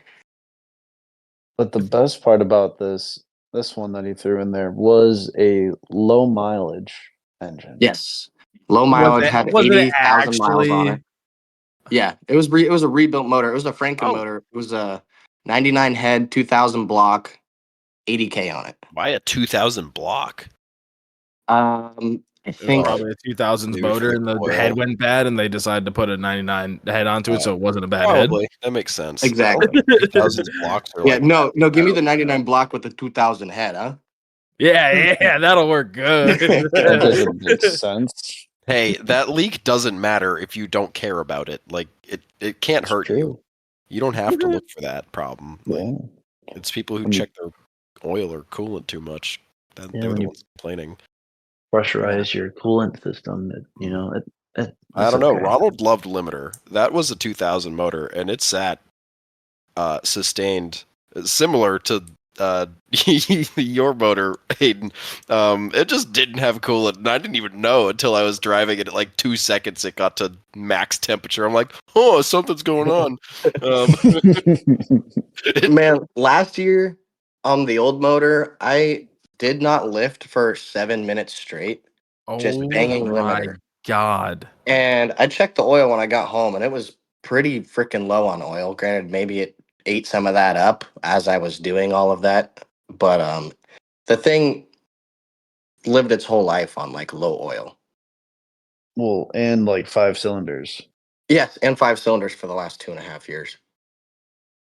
Maybe that's the trick, is that with the low oil, it has like less resistance. Like, I don't know. Hold on. Let me think.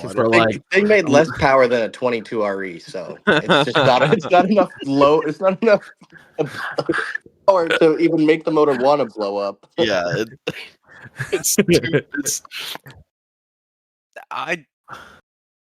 Dude, I've had some screwy shit with 4-liters, and then like the 4-liters that I expect to not fucking last are the ones that fucking just like truck on. Cause I had the 80,000 mile motor that I put into it, and that lasted for one fucking trip. And then I fucking put in the 300,000 mile wreck fucking engine that the oil pan was caved in on, and I didn't bother to swap it because I didn't expect that one to last, and it lasted 3 years. And then, like, this one, it's got junkyard writing on the side of the block. I have no fucking clue. The not head gasket, the valve cover doesn't match the block, but, like, whatever, I don't fucking care. It's running. Well, the last time that I heard it, it actually, well, not heard it in person, but the videos that I heard of it, it sounded pretty good. Yeah, like, it's kind of healthy. It doesn't do great on oil pressure now that it's been to AOP. It's holding a hot 35, 40 on limiter, and about 15 at idle, 10 at idle, but I don't fucking care. It's a 4-liter. It's going to eventually die. Yeah. Yeah, that's normal. Whatever. The one thing that the guys and I were talking about, John, Nick, and I were talking about over the weekend, was some certain 4-liters, they make like a whining sound when they're like up in the revs. The 4-liter whine. Yeah, I thought it was. I don't know if you guys experienced this. Curtis's whines like a banshee. Yeah. Is it? Yeah, because I always thought that was his cam or some bullshit. No, dude, some 4-liter. So we were talking about this because John, we just put a new engine and trans in his Jeep after the AOP catastrophe. Understandable. And this was the first trip out with that, and it ran fantastic. It was honestly the best that rig has ever run. It truly is. But yeah, that one has that bit of a whine. Like when you're higher in the RPMs, it's just got like a inherent whine to it. Huh. And I've had my old Jeep, my gold one. It was the same way. You can hear it on some motors. Some of them will do it at certain RPMs, like under a certain load. Yeah, the engine that died at Ma Bell, I don't know, I think it was one of the first, or not one of the first, but it was one of the trips out that I was on Patagonia's. When that engine died, or that one would whine, and that was also the one that started the meme about my Jeep having a really slow rev limiter. Yeah. Huh. I don't know why, but they're all just a little different. None of them are quite the same. You know, no. motor. It's funny how that goes. It's the same thing, just they all act a little different. Well, the one I just blew up went from being really fast to pretty slow to nothing but fucking clacking. So that happens a lot with dirt bike engines. Funny enough, they will run really fucking good just before they're about to blow up. Like it'll be the fastest this motherfucker's ever run, and like you're always like, wait a second, hold on. And they'll pull a spark plug and things gray as fuck from detonation, and then it goes boom. It's pretty sick. So maybe. Weird. Yeah, because they're just running hot. The fucking, a little bit of timing change, and they're just a little bit more oxygen, ready to fucking rock. That's like Ronald.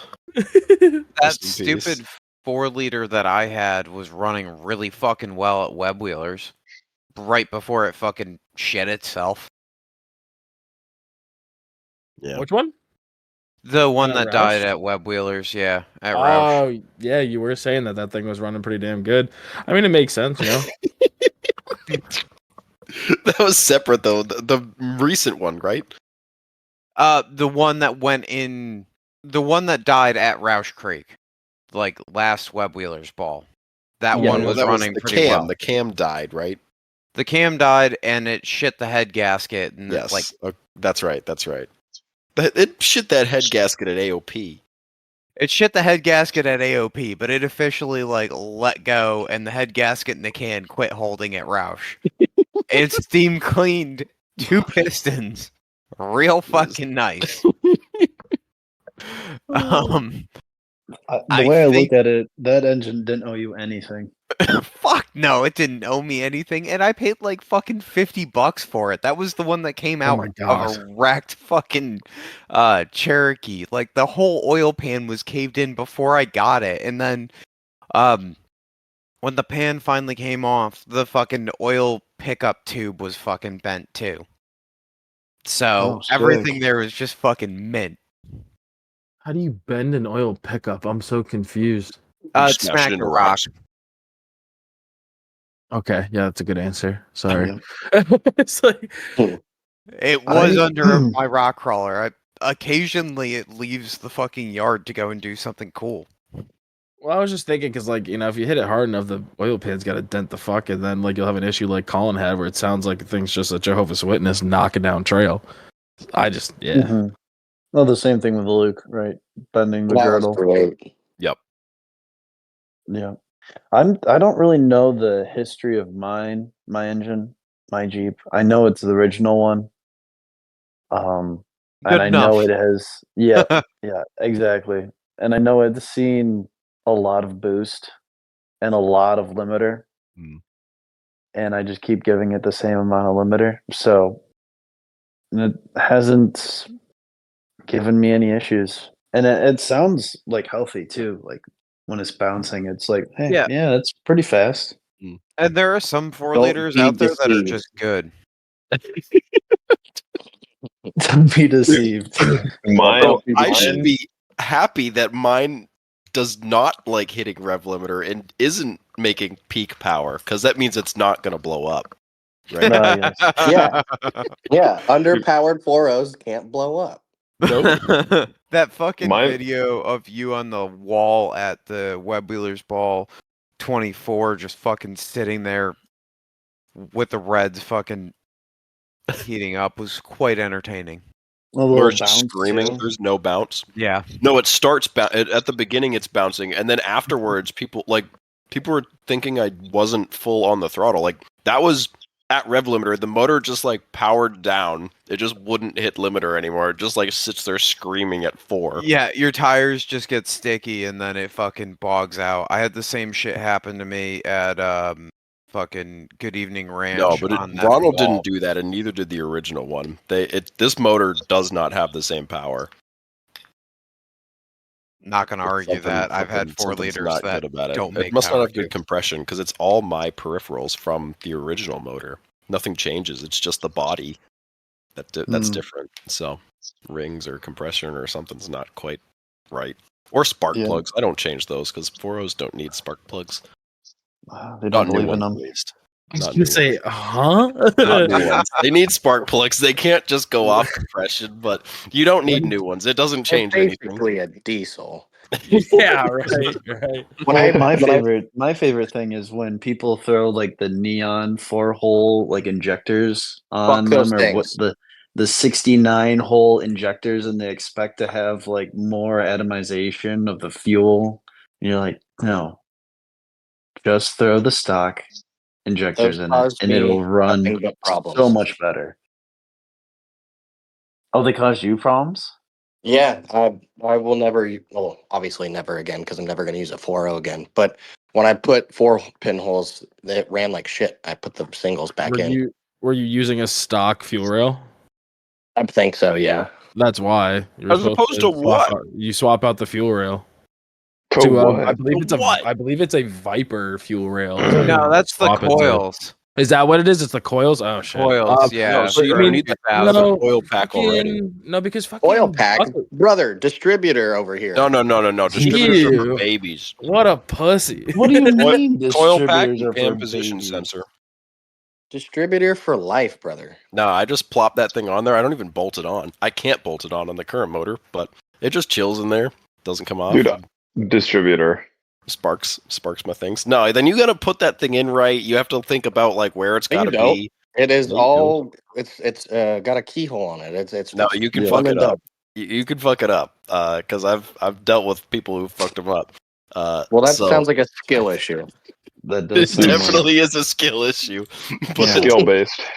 You want to know it's less? I don't need any skills to make a coil pack chooch. It just goes. You plug it in.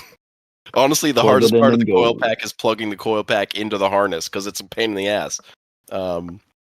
Which is better than a distributor. I'm done with distributors. I fucking hate distributors. The AMC 360 as a distributor, it's a piece of shit. If it had a coil pack, it'd be better. It'd be cooler.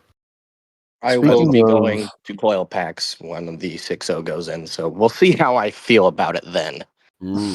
See, it's fine on an LS, but... Speaking of spark issues, Curtis, for some reason, like on intermediate throttle, has like this weird like misfire.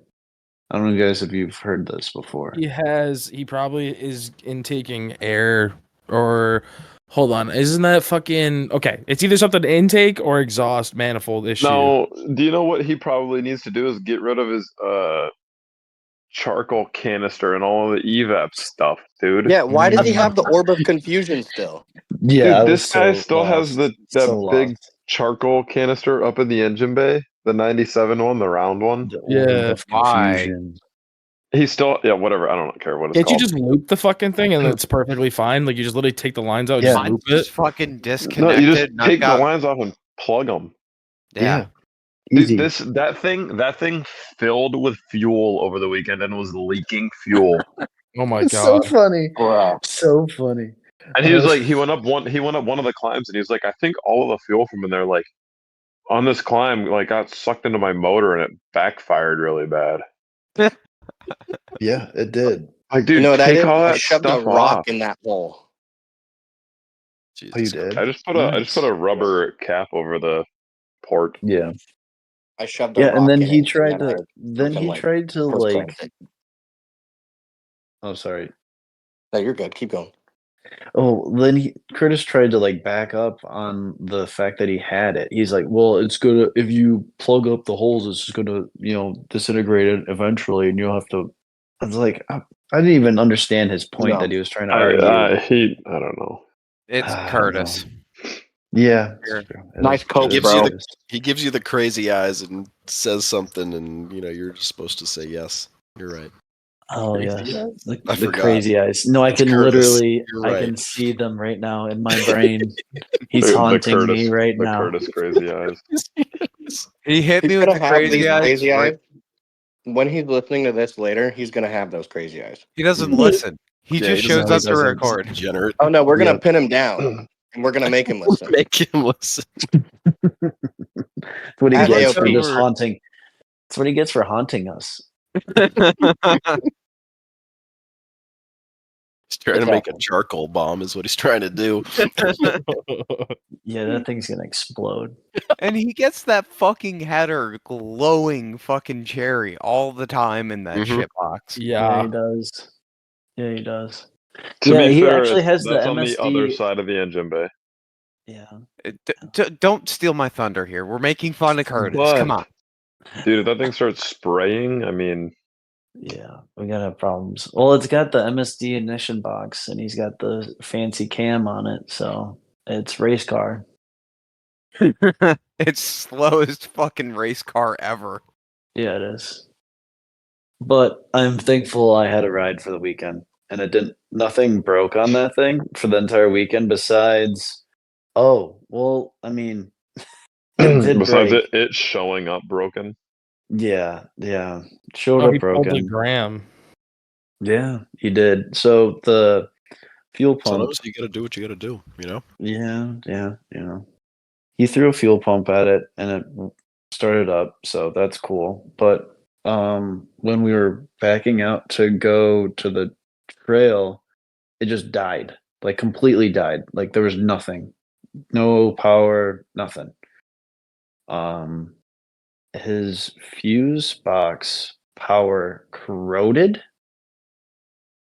The power line corroded. Yeah, the wire to it corroded, and so we had to jimmy rig because all those, like, he's completely cut his entire harness out, and because it's not standalone, but it might as well be pretty close to a standalone. He really does need a standalone for that thing now.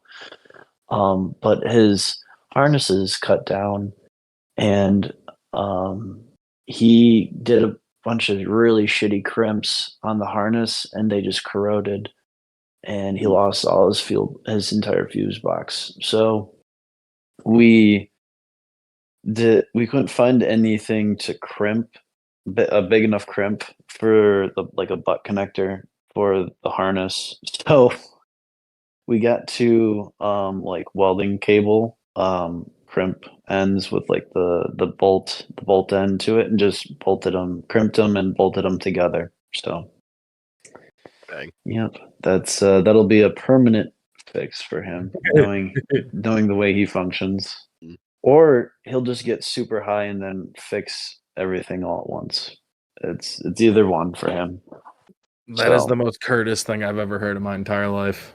Yeah. I remember back in the day when that thing was like pretty clean. Like it still was full bodied. And he still didn't wheel. He like that first Roush trip. Well, that's when I first met him up at school. I met him up at school, actually. I met him up at Ferris. I think he only went like there for a year or two, I think.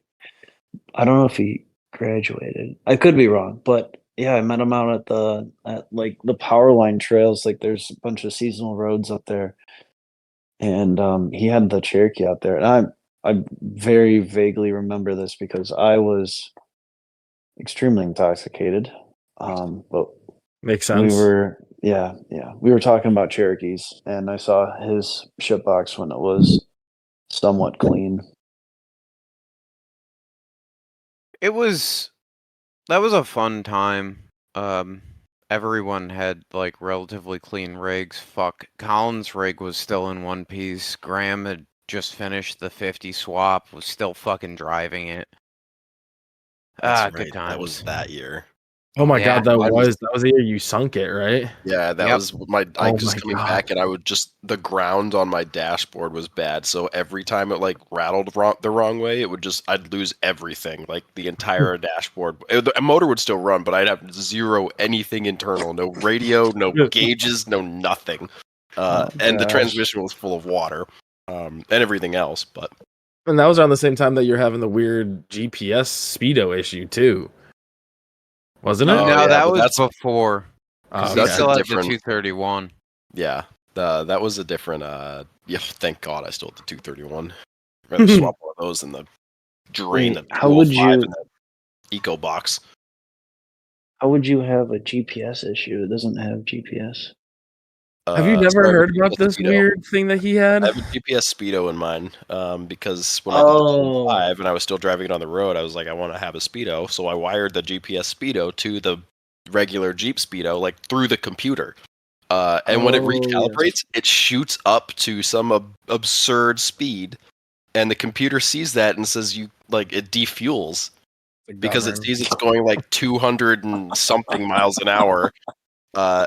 Or 100 and something. There's like some number that it just like can't do, and it stops fueling the engine. So it'll just randomly, you'll be on the highway cruising, and all of a sudden it'll just defuel, and you'll just shoot backwards because the thing is geared. There's so much gearing in the thing. So if you're not giving it fuel, it just stops. Like you don't need the brakes. Like it just stops.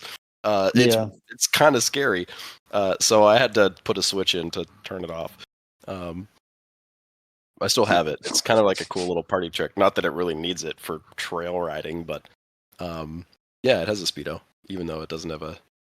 It's that, or like you spend $300 on the mechanical to electric converter, which was stupid. I spent like $100 on this, and it actually does work pretty well when it's not recalibrating and killing the computer. But that's a computer issue, not a speedo issue. So. Gotcha. So that means, Aiden, you don't have a speedo then? That is correct. I have 0 speedo. Big 205 guys. Oh yeah, I don't have a Speedo either. You don't. I don't know. You get used to it. I don't think we need those. I don't need it for what I do. I mean, the only time it would be nice is to know how fast I'm going through like a whoop section, but that's the only time. Thing never hits. Honestly, the like street. in your case, using a GPS Speedo would probably like make sense. You can just do your phone. You could literally just hold. You can get a Speedo app on your phone. Pain in the ass. I don't know. It really wasn't that expensive, and it wasn't that hard. Put it in your pocket, screen record it, and then just go through the whoops, and then you could be like, way more effort than spending. No, dude, I mean, he's gonna be excited to hit 35. Come on, guys. What do you mean? Well, I mean, I'm thinking of like Nick. Nick just got this sick new phone mount in his cab that he just holds. That his phone is right there, so like he can change music. He can look at Onyx right there. Yeah, watch porn, do whatever, you know. Yep. And pull up. I mean, he's got Onyx, and then just toss in a GPS Speedo right there, easy. That's fair. Gay porn syndrome, GPS. Yeah, exactly. Yeah, you would know that too, wouldn't you, Aiden? Oh yeah, you know it, baby. California boy. You wouldn't understand. That mustache must turn some tricks. That's Fuck yeah, Hollywood, baby. That's Hollywood. Hollywalt. That's hilarious. Oh my god. I can't really talk shit because I'm gonna cut the beard off pretty soon here. I'm getting over it. I'm over it. I want the mustache back. We're literally all gonna have fat mustaches at AOP. No. Fuck, I'm definitely not going again. I learned my lesson one time. I did it one time for the boys, and that's it. Never again will I be chopping this beard off. No, you gotta have a mustache. Oh, summer. Bro is scared. I better lose 100 pounds before then, so I don't look retarded. And I shaved most of the beard off a little prematurely, and it was cold. I shouldn't have done it. My face was cold. Yeah, but it was 60 something today. So yeah, dude, this week actually looks amazing. I'm gonna get a bunch of wrenching done. Got the towers showing up hopefully this week, so get the upper control arm brackets mounted, welded, start cutting links. So mountain coilovers. Yeah, it's amazing how much more you can get done when it's not 20 degrees outside. Yeah. Wearing bibs anytime you have to work on wrench on the Jeep is just annoying. A rough time, yeah. I can't Nick stop. knows that well. I can't stop drinking and just go and work. It's Friday, and I'm like, all right, I'm ready to fucking guns. I think I might be an alcoholic. You have been consuming a lot of alcohol recently. I'm not gonna lie. I know. It's you're Sunday. You were Sunday drunk, dude. It was a Sunday danger. It was crazy. I was not prepared for that one, but it was my buddy's birthday, and he's like, "We're doing it Sunday." I'm like, "Okay." Yeah, I should have just had a few beers and been fine. No, it was a side yard. Right? Okay. I mean, it looked driveway-ish. It's pretty driveway-ish. The road is? No, we're on a side house or side house. He's just drinking next to his Jeep. California side house. Yep. No, but it was drinking next to his Jeep out in the front yard. I mean, I see no better spot to drink. What do you mean? That's a great spot. I mean, I've totally done that many a time. So. Oh gosh. No, but it was freaking super hot on Sunday. I was in a tank top and shorts, and I got super sunburned.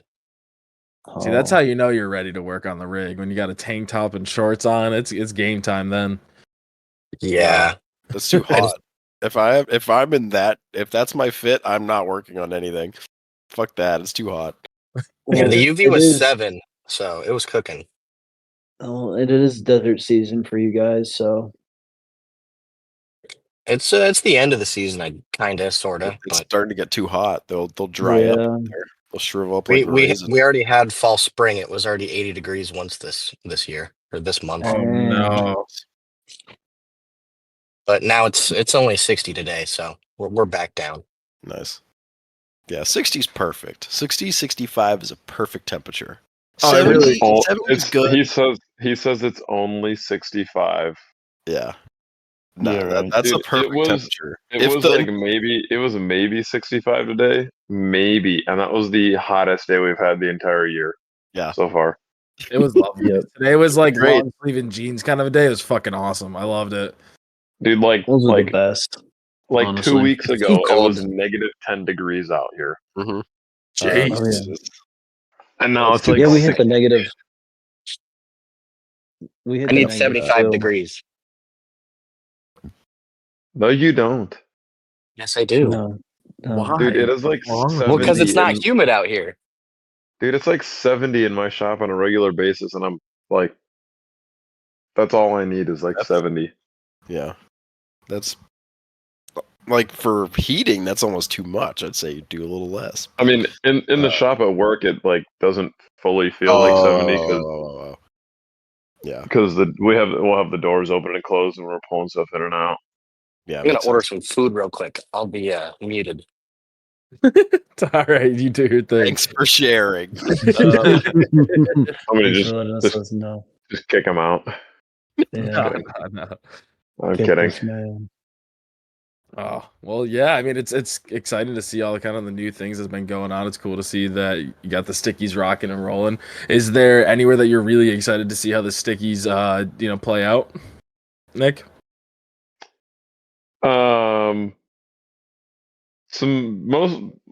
Not necessarily anywhere in particular, but I'm excited to see like once I can get back to some parks that I haven't been to in a while, and I can put some tire on stuff that I did not have stickies for, especially like at AOP. Yeah, that's what I was See. thinking. I feel like AOP is going to be that real eye opener because at least the stickies will grab once you finally reach the rocks. Yeah, I'm looking forward to that. Once I can get back down to S'more, which I don't know if that'll be this year, but once I can get back down to S'more and run, because I've ran a lot of stuff there with the DOTs and getting to see how they do compared to a sticky. I know this year we're planning on going down to Harlan. I'm at least going to try and go more than one time. I haven't been down there since 2020. Well, especially when you move down there. Yeah, well, once I move down there, and I'm going to be like 3.5 hours from like 8 different places. Meanwhile, I have to drive 3.5 hours, and the best thing's the Badlands, and then I got to go like 6.5 to be anywhere else. So it'll be really, really cool being like close to a lot of places. Yeah. I'm fixing to get Luke out on the trails this year. Luke I'm Kennedy. planning on it. Yeah, especially both Lukes actually. I'm planning on it. What is fueling the move, if you don't mind me asking? If it's not podcast conversation, obviously don't feel free to share, but Oh no, it don't matter. Basically, so my store is closing. Okay. And I can actually say that out loud now because they finally we put up the sale. So yeah, so my store, my location at my company is being closed because we have a second location like 20 miles away. It's like 35, 45 minutes depending on traffic. Huh. And I'm assuming it would have been the other way around depending on the leases. But like they're closing the lease is done, and so they're closing the one. They just want to merge the two is what it ended up being like. That makes sense, especially if they're that close. Yeah, they didn't feel like having two in the locations that they were. Like they're like, we're not, just because they're so close, you're kind of stealing from each other. It's not like you were a little farther apart in the suburbs. Mm-hmm. So they're eventually gonna find a location, I think, that's a little more central. But until then, like the other location is pretty much an hour drive from me. And I really don't want to drive an hour there and back every day. Fuck that. Because I did it for 2 weeks when I first started. Because there was a really high profile build at the other location that they needed a lot of welding done on. And it's just And it wasn't even like more money. Like it's just the time. Like I just don't want to drive for an hour there and back every single day. Hmm. And so Luke down in Louisville, same thing that I do, but different company. They're in need of a technician. So I figured, shit, that makes sense. Yeah. why not? I'll go work with Luke. Move down somewhere that I had already been planning on going south, kind of in that area anyway, and just not quite as soon as this is happening. Mhm. But I was like, dude, might as well pull the trigger now. I mean, Yeah. So now, how is that working with Sarah? You said her name was? yeah, she's all in for it. Shit, okay, hell yeah, man. That's exciting. Because she had quit. She worked at a school district as like a teacher's assistant almost. She would help with like ADHD kids and kids with like attention deficit problems and whatnot. Yeah, that's very similar to what Morgan does. But so this year was like a real tough year with the kids she had, so she ended up leaving that job. And she's just kind of got a filler job at Home Depot right now, so she's just going to try and transfer down there. Okay, sweet. Until we can find her something more of a permanent job down there. But she's familiar. She went to Eastern Kentucky University. Oh, so okay, it's so not yeah, too, not too far away. So she's familiar with the area. She's got friends down there. I got friends down there. You know. So yeah, that'll be a fun move. It'd be sweet. Yeah, so it should be good. Closer It's to just Willings. it's gonna pain me so much because we're going to be in an apartment for at least a good while. Yeah. And going from having a full barn that I can work out of to nothing. Yeah, it's dude, not rough. having that. I'll tell you firsthand, it's gonna suck. I mean, you might be able to find something in Kentucky to like work on shit, but I'll have access to the shop down there. Oh, okay. So that's at least gonna be a saving grace. But like having to drive, like right now, dude, I walk out the front door of the house and go 30 feet over, and there's the shop. That's a small detail that is you're gonna miss that. Yeah, I know, and I've had like several people tell me that, and I'm like, I know it's gonna suck, but like in the long run, it's gonna be fine. Yeah. I will say that I've got like summer of 2016 vibes off of this year almost, so I'm kind of excited to see where the next couple years go. Yeah, Fetty back. Like that was the best summer ever. It's the summer. We're going back 10 years right now. Hey, I'm just fucking hopeful for it because 17, 18, and 19 were fucking awesome years for wheeling. Yeah, they were. 17, 38. 17, 38. Oh my god. We can't take you anywhere, Nick. This is devolving. No. It is. That's it is precisely why I'm moving. Can't be taken anywhere. Nowhere. No. Shit, well, I'm excited for you. I'm excited for all the new things going on. I hope that's a really nice and easy change for you, but just, take the punches as they come, right? It's going to be interesting. We're going to see, but try to make the best of it. Hell yeah. Shit, well, go ahead. Go, sorry. Oh, I was just gonna say the rig is, in a really good spot right now. So you're gonna be, the rig get is it all like fixed up, get it primed up because you might not have the luxury to work on it entirely. That was exactly what I'm trying to do with like. That's why I decided to keep the 63s instead of link it over the winter.